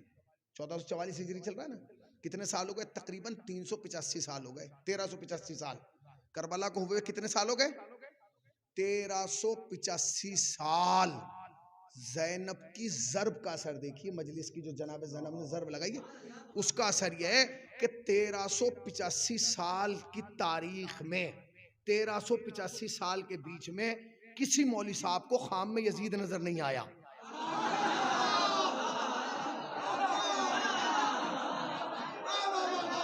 भैया आया, क्योंकि ज़ैनब ने मोहलत ही नहीं मिलने दी। अब एक को नजर आया, फिर ज़ैनब की मजलिस की वो ज़र्ब लगी कि अब इंशाअल्लाह आइंदा कई नस्लों को नजर नहीं आएगा, क्योंकि हमने इतना जवाब दिया है कि अब उसे यजीद तो यजीद, उसे अपना भी नाम याद नहीं है। आप खुद बताइए, ये यानी ये कितना गिरा हुआ गिराफ है, इससे ज्यादा कोई गिराफ नहीं गिर सकता भाई। ये आपको यजीद खाम में नजर आ रहा है। पहली बात तो याद रखिए, जैसा आदमी होता है खाम में वैसे ही चीजें नजर आती हैं। ये शायर हैं, ये शायर हैं, इन्हें हर 5वें दिन खाम में महफिल नजर आ रही है कि मैं महफिल पढ़ रहा हूँ करबला में, नजफ में, फला, और रोज खड़ो हो भाई आज मैंने बड़ा अच्छा ख्वाब देखा। मैं खतीब हूँ, मैं रोज ख्वाब में देखता हूँ कि आज मैं वहां मजलिस पढ़ रहा हूँ, वहां एक बिल्डर हो उसे ख्वाब में बनती हुई बिल्डिंग नजर आएगी, एक लीडर हो उसे इलेक्शन नजर आएगा। तू कौन है, तुझे ख्वाब में ऐसी नजर आ रहा है? यानी कहाँ बैठे हैं, जरा जागिए भाई, है कौन तू? अच्छा तुमने ख्वाब में यजीद देख लिया, इसके ऐलान की जरूरत क्या थी? ऐसा कौन सा हौका था, तुम्हारे दर था कि तुमसे वो बर्दाश्त ही नहीं हुआ, कलेजा फट गया, तुम बाहर आ गए और तुमने सोशल मीडिया पे कैमरा लगा कर रात यजीद इब्ने माविया मेरे ख्वाब में आए थे, चल वो तेरे ख्वाब में आ गया, ये तेरा और उसका मामला। सवाल ये पैदा होता है, तूने पहचाना कैसे कि यजीद है?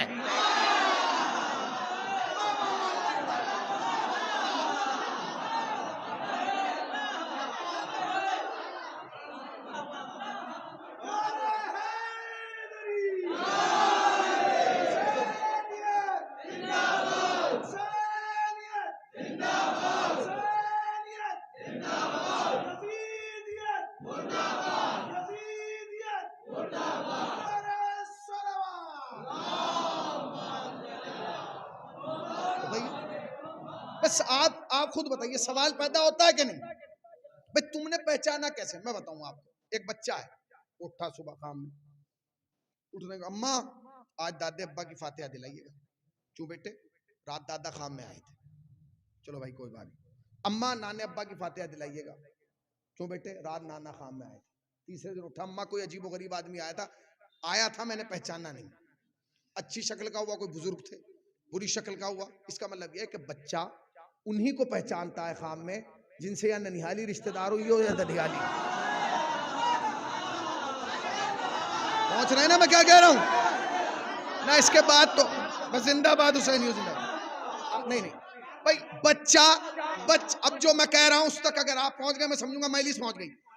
बच्चा ख्वाब में नहीं, वैसे भी उन्हीं को पहचानता है जिनसे रिश्तेदारी होती है, या ननियाली या ददियाली। और अगर कोई अननोन पर्सन आ जाए तो वह कहेगा भाई कोई आया था मैं पहचाना नहीं, मगर तुमने कंफर्म करके कहा कि यजीद आया है, तो बराए करम मौली साहब हमें इतना बताइए कि ये आपका ननिहाली रिश्तेदार है या ददियाली?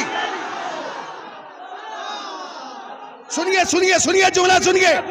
मौली साहब बराए मेहरबानी हमारी गुजारिश है कि आप सोशल मीडिया पे आके बताइए कि आपकी यजीद से ननिहाली रिश्तेदारी है या ददियाली, क्योंकि जब से आपने ख्वाब देखा है शिया कौम बड़ी कंफ्यूज है कि हमें तेरी ननिहाल पे लानत भेजना है या ददियाल पे लानत भेजना।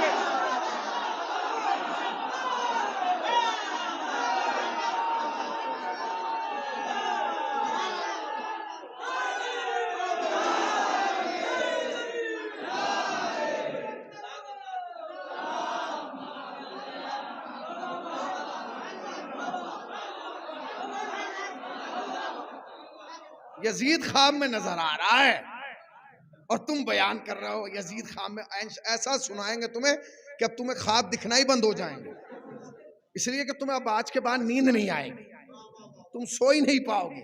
यजीद ख्वाब में नजर आया, मैंने उनसे, अच्छा एक मिनट बात बताई, आप मुझसे मिले, मिसाल के तौर पर आपको पता चला हो फला के वालिद की तबीयत खराब चल रही है, फला के वालिद बीमार चल रहे हैं, कोई भी मिसाल के तौर पर, आप जैसे ही उन साहब से मिलेंगे पहले पूछेंगे अब्बा की तबीयत कैसी है, चचा की तबीयत कैसी, अब आपकी तबीयत कैसी है? होता है जो प्रोग्राम दिमाग में चलता रहता है, सवाल भी वही पैदा होता है। यजीद आपके ख्वाब में नजर आया, आपने पहला सवाल ये किया, क्या आपने हुसैन रजी अल्लाह को कत्ल किया? इसका मतलब ये सवाल तेरे भी दिमाग में था। तेरा सवाल करना इस बात की दलील है कि तू भी कहीं ना कहीं मुजरिम मानता था। जब भी तो कह रहा है क्या हुसैन रजी अल्लाह को आपने नहीं, मैंने नहीं किया। वो ये समझा कि मैंने ये कह के यजीद को बचा लिया, उसे बेवकूफ को ये नहीं पता कि अहले बैत की जिम्मेदारी की अल्लाह, अहले बैत की इज्जत की जिम्मेदारी मौलवी साहब ने नहीं ली है, अल्लाह ने ली है। अल्लाह का वादा है कि दुनिया जलील होगी, अहले बैत जलील नहीं होंगे, उसका वादा है। उसने कहा ठीक है, उसने सोचा मैंने बचा लिया, नहीं नहीं मैंने हुसैन रजी अल्लाह को कत्ल नहीं किया। चलिए, उसके बाद कहने लगा कि अब आप कहाँ हैं। याद रखिएगा, जब कोर्ट में जिरा होती है और बहस होती है तो वकील एक एक पॉइंट पकड़ता है, ऐसा हुआ तो रुकिए, आप कहाँ थे, क्या टाइम था, क्यों आप आगे थे या वो आगे था, होता है कि नहीं, बहस होती है। पर कुरान ने भी तो ये बहस की जब जनाब यूसुफ का मामला हुआ, दामन यूसुफ आगे से फटा था कि पीछे से फटा था, आगे से फटा था तो वो मुजरिम, पीछे से, ये कुरान ने बहस की। इसका मतलब पॉइंट पकड़ो जब बहस हो। आपने क्या कहा यजीद से, आप कहाँ हैं, कहेंगे मैं तो जन्नत में हूं। वो ये सोच रहा था कि मैं बच गया और यजीद भी बच गया, मगर इसे बेवकूफ को ही नहीं पता था कि हाँ मामला उल्टा हो गया। हमारे यहाँ कहते हैं चोर की दाढ़ी में, यहाँ उल्टा हो गया, तिनकों में दाढ़ी फंस गई। जब यजीद की हिमायत होगी तो क्या आलम होगा। खुदा की कसम लानत हो उन अफराद पे जो यजीद की हिमायत कर रहे हैं। क्या कहा कि क्या आपने हुसैन रजी अल्लाह को कत्ल किया, बोले नहीं, ठीक है यहां तक मामला ठीक था, अब आप कहाँ हैं, कहेंगे मैं जन्नत में हूं। अगर वो ये कह के भी चुप हो जाता तो यजीद बच जाता, मगर अल्लाह ने जिम्मेदारी ली है कि दुश्मन हुसैन जलील जरूर होगा। कहने लगा मैं जन्नत में हूं, खुदा की कसम अगर यहां तक रहता तो शायद बच जाता। अगला जुमला खुद ही का और फंस गया, कहने लगे अल्लाह ने मुझे माफ कर दिया, पर यहीं पकड़ा गया, अगर मुजरिम नहीं था तो माफ क्यों किया।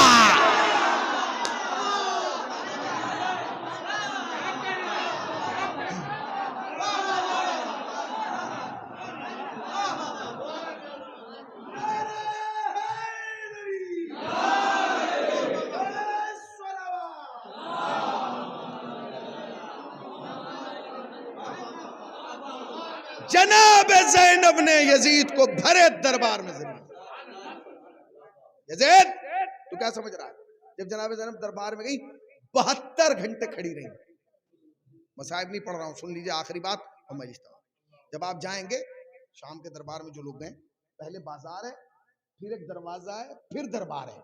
वो दरवाजा बाजार और दरबार के बीच में है, उसे कहा जाता है बाबू सात। बाबू सात, बाबू सात यानी टाइम वाला दरवाजा। उसे टाइम वाला क्यों कहा जाता है, उस पर घंटा लगा, घंटा घर बना दिया, ये होता नहीं हर शहर में घंटा नहीं। वो बाबू सात इसलिए क्योंकि जनाब ज़ैनब वहां 72 घंटे खड़ी। 72 घंटे क्यों खड़ी रही, क्योंकि यजीद दरबार सजवा रहा था। क्यों सज रहा था, पहले यजीद का तख्त था जमीन पे बैठता था वो नॉर्मल, उसका तख्त उठवा के ऊपर लगाया गया, तकरीबन 15-16 फीट की बुलंदी आज, और उसके सामने एक चबूतरा बनाया गया और ये तय किया गया कि मैं ऊपर बैठूंगा और आले मोहम्मद नीचे बैठेंगे, मैं ऊपर बैठूंगा, सज्जाद नीचे बैठेंगे, मैं ऊपर बैठूंगा, ज़ैनब नीचे बैठेंगे। पूरा दरबार 72 घंटे में तैयार हुआ। बाद में असीरान करबला को लाया गया और उस चबूतरे में बिठा दिया गया और यजीद तख्त पे था, जनाब ज़ैनब सामने थी। यजीद बड़ा खुश था, मैं कामयाब हो गया, मैं बुलंदी पे आ गया। मगर जनाब ज़ैनब मुतमईन थी, सज्जाद भी बड़े मुतमईन थे, क्योंकि वो जानते थे कि जलील कौन हो रहा है। हाय हाय, यजीद अपने दिमाग से सोच रहा था कि मैं कामयाब, मगर सज्जाद और ज़ैनब सोच रहे थे कि जलील कौन हो रहा है।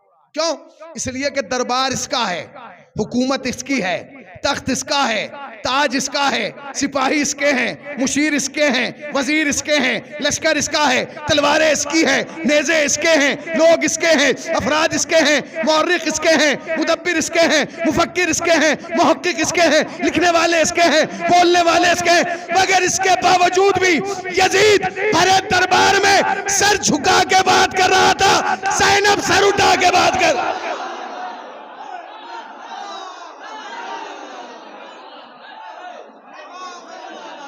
हम तेरे दरबार में तेरा सर झुकाए हैं। यजीद, जब तक ये तख्त रहेगा, तू रहे ना रहे, तेरा नामो निशान रहे ना रहे, मगर जब तक ये तख्त रहेगा तब तक ये तारीख रहेगी कि तू सर झुका रहा था, सज्जाद और ज़ैनब सर उठा रहे थे। तो जिनका सर तू अपने दरबार में ना झुका पाया, या किसी ने कहा था असद भाई के दलीले फतह तो देखो हुसैन के कातिल, दलीले फतह तो देखो हुसैन के कातिल, जो सर झुकाने चले थे वही उठा के चले।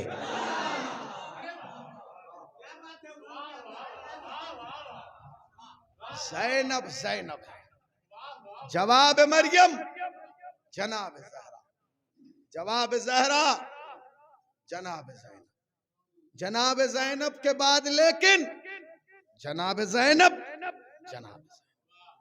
अल्लाह अकबर, अल्लाह, ये ज़ैनब है, ज़ैनब, ज़ैनब, ज़ैन अब अपने बाप की जीनत।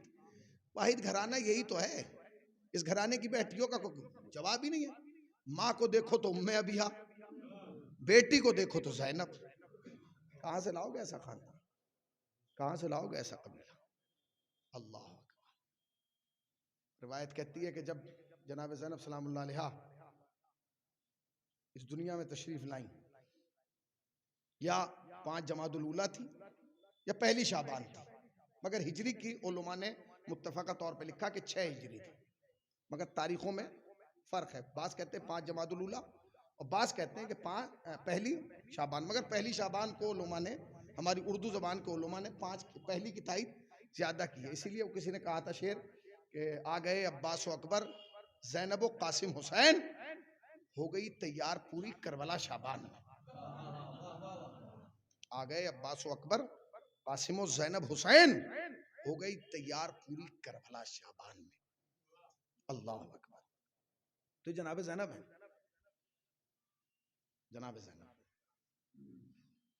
जब पैदा हुई हैं तो रिवायत कहती है कि जब तक इमाम हुसैन गहवारे के करीब रहते थे आप नहीं रोती थी, मगर जैसे ही इमाम हुसैन गहवारे से जुदा होते थे तो आप रोने लगते थे।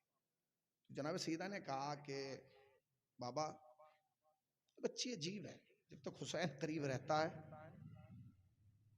तो ये नहीं रोते, जब हुसैन इससे दूर होता है ना। नबी ने फरमाया, मेरी लाडली, ये खाली ज़ैनब नहीं है, ये खाली बहन नहीं है, ये शरीकतुल हुसैन है।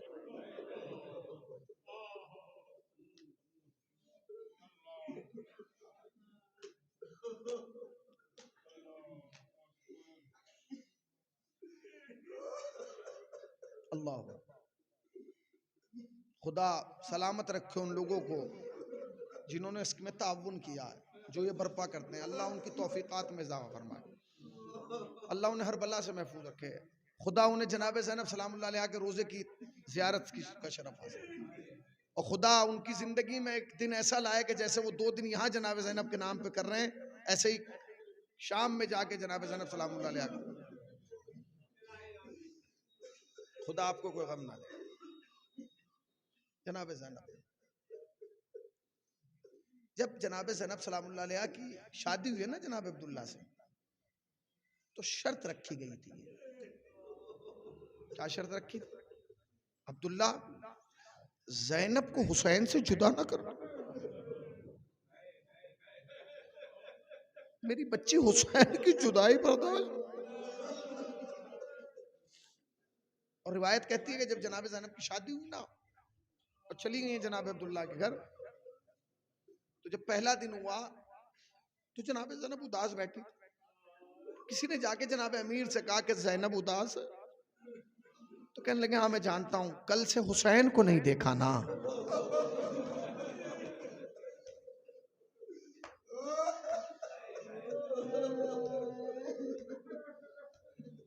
अल्लाह, ये जनाब ज़ैनब है। बहुत सारी ऐसी रिवायतें हैं जो मैं पढ़ना चाहता था, रह गई। मसलन किसी ने मुरसल आजम से कहा था कि या रसूलल्लाह, हम जनाब खदीजा का एहसान कैसे उतारें? तो आपने फरमाया, परेशान ना हो, कुछ दिन रुक जाओ, मैं बताऊंगा। जब जनाब ज़ैनब पैदा हुई तो आपने जनाब ज़ैनब को आगोश में लिया और लेके कहा कि मेरी बच्ची मिसले खदीजा है, जो खदीजा का एहसान उतारना चाहता है वो ज़ैनब के साथ रहम करम।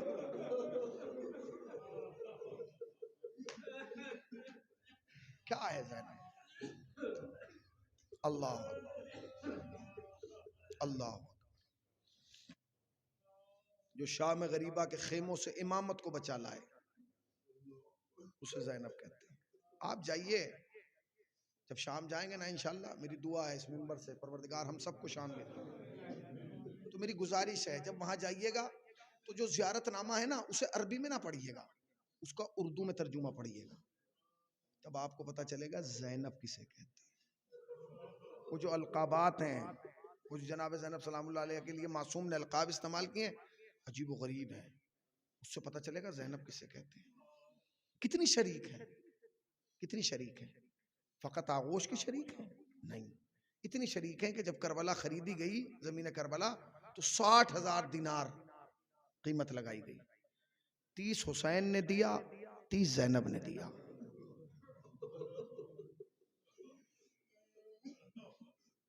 नहीं समझिए जनाब ज़ैनब किसे कहते हैं। खतीब आले मोहम्मद खुदा गरीक़ रहमत करे, दरजात बुलंद कर रहे हैं। उर्दू ज़बान का एक बहुत बड़ा नाम दुनिया में, अगर उर्दू ज़बान में कोई खिताबत कर रहा है तो कहीं ना कहीं खतीब आले मोहम्मद का एहसान उसकी ज़बान पर है। वो कहते हैं जब जनाब अमीर इस दुनिया से जाने लगे ना, सर पे ज़रबत लग गई, जाने लगे, तो अचानक चेहरे का रंग मुतगय्यर हुआ। एक तरफ अली के बेटे, एक तरफ अली की बेटियां। जब चेहरे का रंग मुतगय्यर हुआ तो इमाम हसन आगे बढ़े और बढ़ने के बाद कहा, बाबा आपने तो रब्बे काबा की कसम खा के ऐलान किया है कि आप कामयाब जा रहे हैं, फिर ये चेहरे का रंग क्यों बदल रहा है? कहने लगे हसन 2 अरमान लेके जा रहा हूँ। बाबा वो अरमान बताइए। कहने लगे मैं खुतबा दे रहा था, साहिल आ गया, उसके आने की वजह से खुतबा रुक गया। साहिल आ रहा था, आ गया, मैंने खुतबा रोक दिया। मेरा अरमान था कि वो खुतबा पूरा हो जाए, वो नहीं पूरा कर पाया। ठीक है बाबा। दूसरा कहने लगे एक ये सजदा रुक गया जो अब्दुर्रहमान इब्न मुलजिम की ज़रबत ने रोक दिया। मेरे लाल 2 अरमान थे, वो खुतबा पूरा हो जाता, ये सजदा पूरा हो जाता। खतीब आले मोहम्मद कहते हैं इससे पहले कि अली का कोई और बेटा बढ़ता, हुसैन आगे बढ़े, और बढ़ने के बाद बाप की पेशानी को चूमा और चूम के कहा, बाबा आप मुतमईन रहिए, सजदा अदा हुसैन करेगा। मगर बाबा एक फर्क है। कहा मेरे लाल क्या? कहने लगे आपने देश में किया, हुसैन परदेश में करेगा। आपने शहर में किया, हुसैन जंगल में करेगा। बाबा आपने आबादी में किया, हुसैन वीराने में करेगा। बाबा जब आपने सजदा किया आप भूखे नहीं थे। बाबा जब मैं सजदा करूंगा 3 दिन का भूखा प्यासा रहूंगा।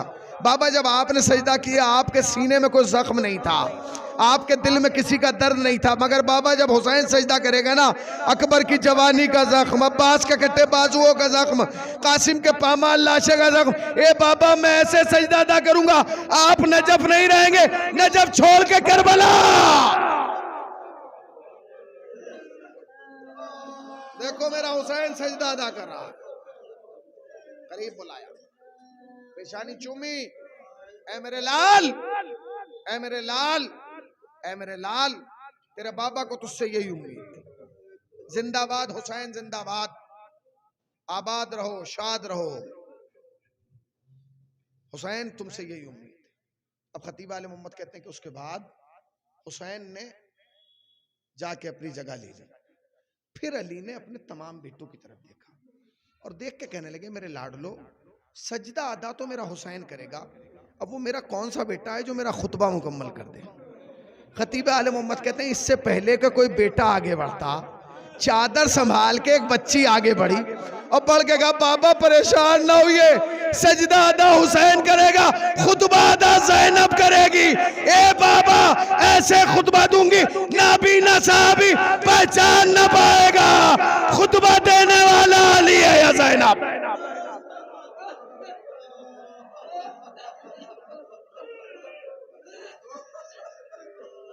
अल्लाह अकबर, अल्लाह अकबर।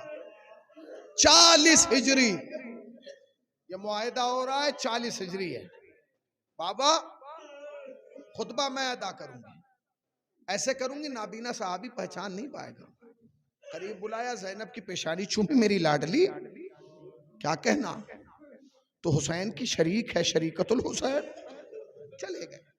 20 साल ज़ैनब मदीने में रही, बाबा के बाद 20 साल हैं। 10 साल इमाम हसन, 10 साल इमाम हुसैन। रोज जनाब ज़ैनब पूछते थे भैया कब चलना है खुतबा अदा करने, कब चलना है सजदा अदा करने। कहते थे बहन अभी वक्त दूर है। जब 28 रजब आई ना, हुसैन दरबार से लौट के आए, बैठ गया फातिमा का लाल जमीन। कहते भाई बैठ क्यों गया? कहा ज़ैनब रोज पूछती थी ना कब जाना है? हाँ भाई, कब सामान्य सफर तैयार कर लो। कब भैया क्यों? कब वो वक्त आ गया। अच्छा भाई चलना कैसे? कब बहन यहाँ से जाएंगे, मगर याद रखो ज़ैनब दो महाज हैं, एक महाज अकबर, एक महाज असगर, एक छोटा महाज एक बड़ा महाज, एक छोटी जंग एक बड़ी जंग, एक छोटी है एक बड़ी। बहनों का मिजाज होता है ना, भाइयों पे ज्यादा बोझ बर्दाश्त नहीं करती। वही ज़ैनब ने किया, कहने लगी भाई जो छोटी जंग है वो तू रख ले, जो बड़ी जंग है वो मुझे दे दे। हुसैन ने कहा ज़ैनब छोटे महाज का नाम है करबला, बड़े महाज का नाम है कूफा और शाम। कहने की भाई करबला छोटा महाज क्यों है, कूफा और शाम बड़ा महाज क्यों है? हुसैन ने कहा बहन ज़ैनब, अल्लाह जो काम हमसे करबला में लेगा वो हमारी मीरास है, मगर जो कूफा और शाम में लेगा वो हमारी मीरास नहीं है। कहा भाई मैं समझी नहीं। कहा बहन कत्ल होना हमारी मीरास है, मगर माओ बहनों का सब सर नंगे बाजारों में जाना ये हमारी फहरिस्त बनाई है। खतीब आलम मोहम्मद कहते हैं फहरिस्त बनाई गई। कैसे बनाई गई? असगर हुसैन के साथ, सुकैना ज़ैनब के साथ, अकबर हुसैन के साथ, कुबरा ज़ैनब के साथ। फहरिस्त बन रही है ना। जब फहरिस्त मुकम्मल हो गई ना, तो खतीब आलम मोहम्मद कहते हैं जनाब ज़ैनब कहती हैं भाई मैं तुम्हारी शरीक हूं, किसी मकाम पे कम नहीं रहूंगी तुमसे। का बहन वो कैसे? का करबला में तुम एक भाई दोगे अब्बास जैसा, मैं दो भाई दूंगी, एक अब्बास जैसा एक तुझ हुसैन जैसा। तुम एक भतीजा दोगे, मैं तीन भतीजे दूंगी, एक अकबर जैसा, एक असगर जैसा, एक कासिम जैसा। ये गिनाते गिनाते ज़ैनब कहने लगी भाई करबला में तुम भी दो बेटे दोगे, मैं भी दो बेटे दूंगी। भाई ये कहना था ना जाने ज़ैनब को क्या ख्याल आया, खड़ी हुई और होके कहने लगी भाई तुम्हारे मेरे बेटों का कोई मुकाबला भी तो नहीं, तेरे बेटे शहजादे हैं, मेरे बेटे कहाँ? तो कहा मगर भाई मैं वादा करती हूँ करबला में तुम भी दो बेटे दोगे, मैं भी दो बेटे दूंगी, मगर ज़ैनब वादा करती है हुसैन करबला के बाद तेरी नस्ल बच जाएगी, ज़ैनब की नस्ल ना बचेगी। ए मेरे भाई मैं अपनी नस्ल करबला में तुझ पे कुर्बान कर दूंगी।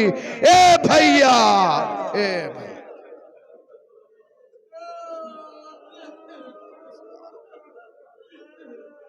ज़लम नहीं भैया मन।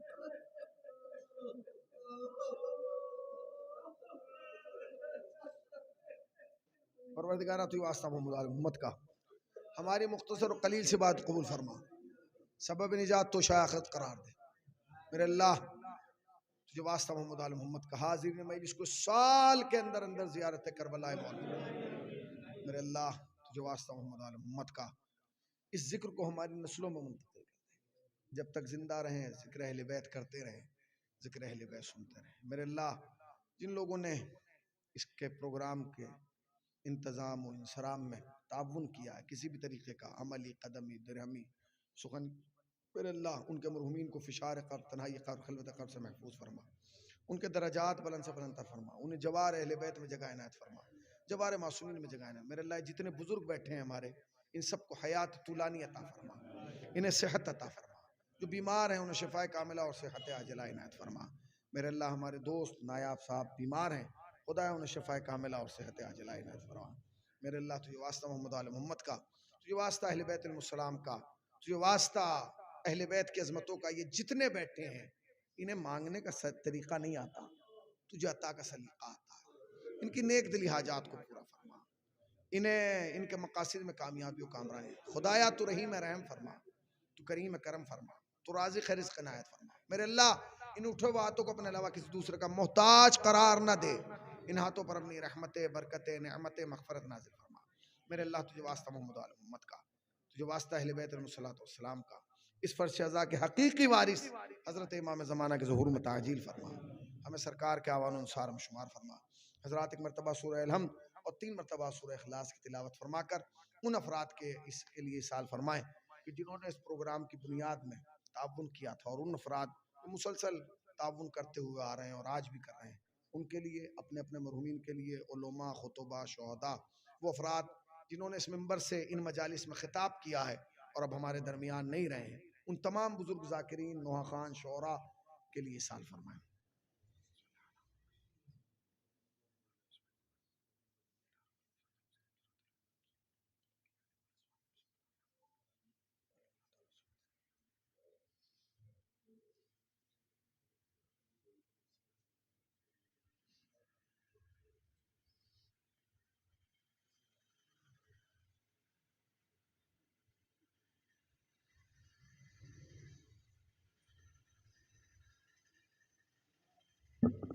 रब्बना तक़ब्बल मिन्ना इन्नका अंतस समीउल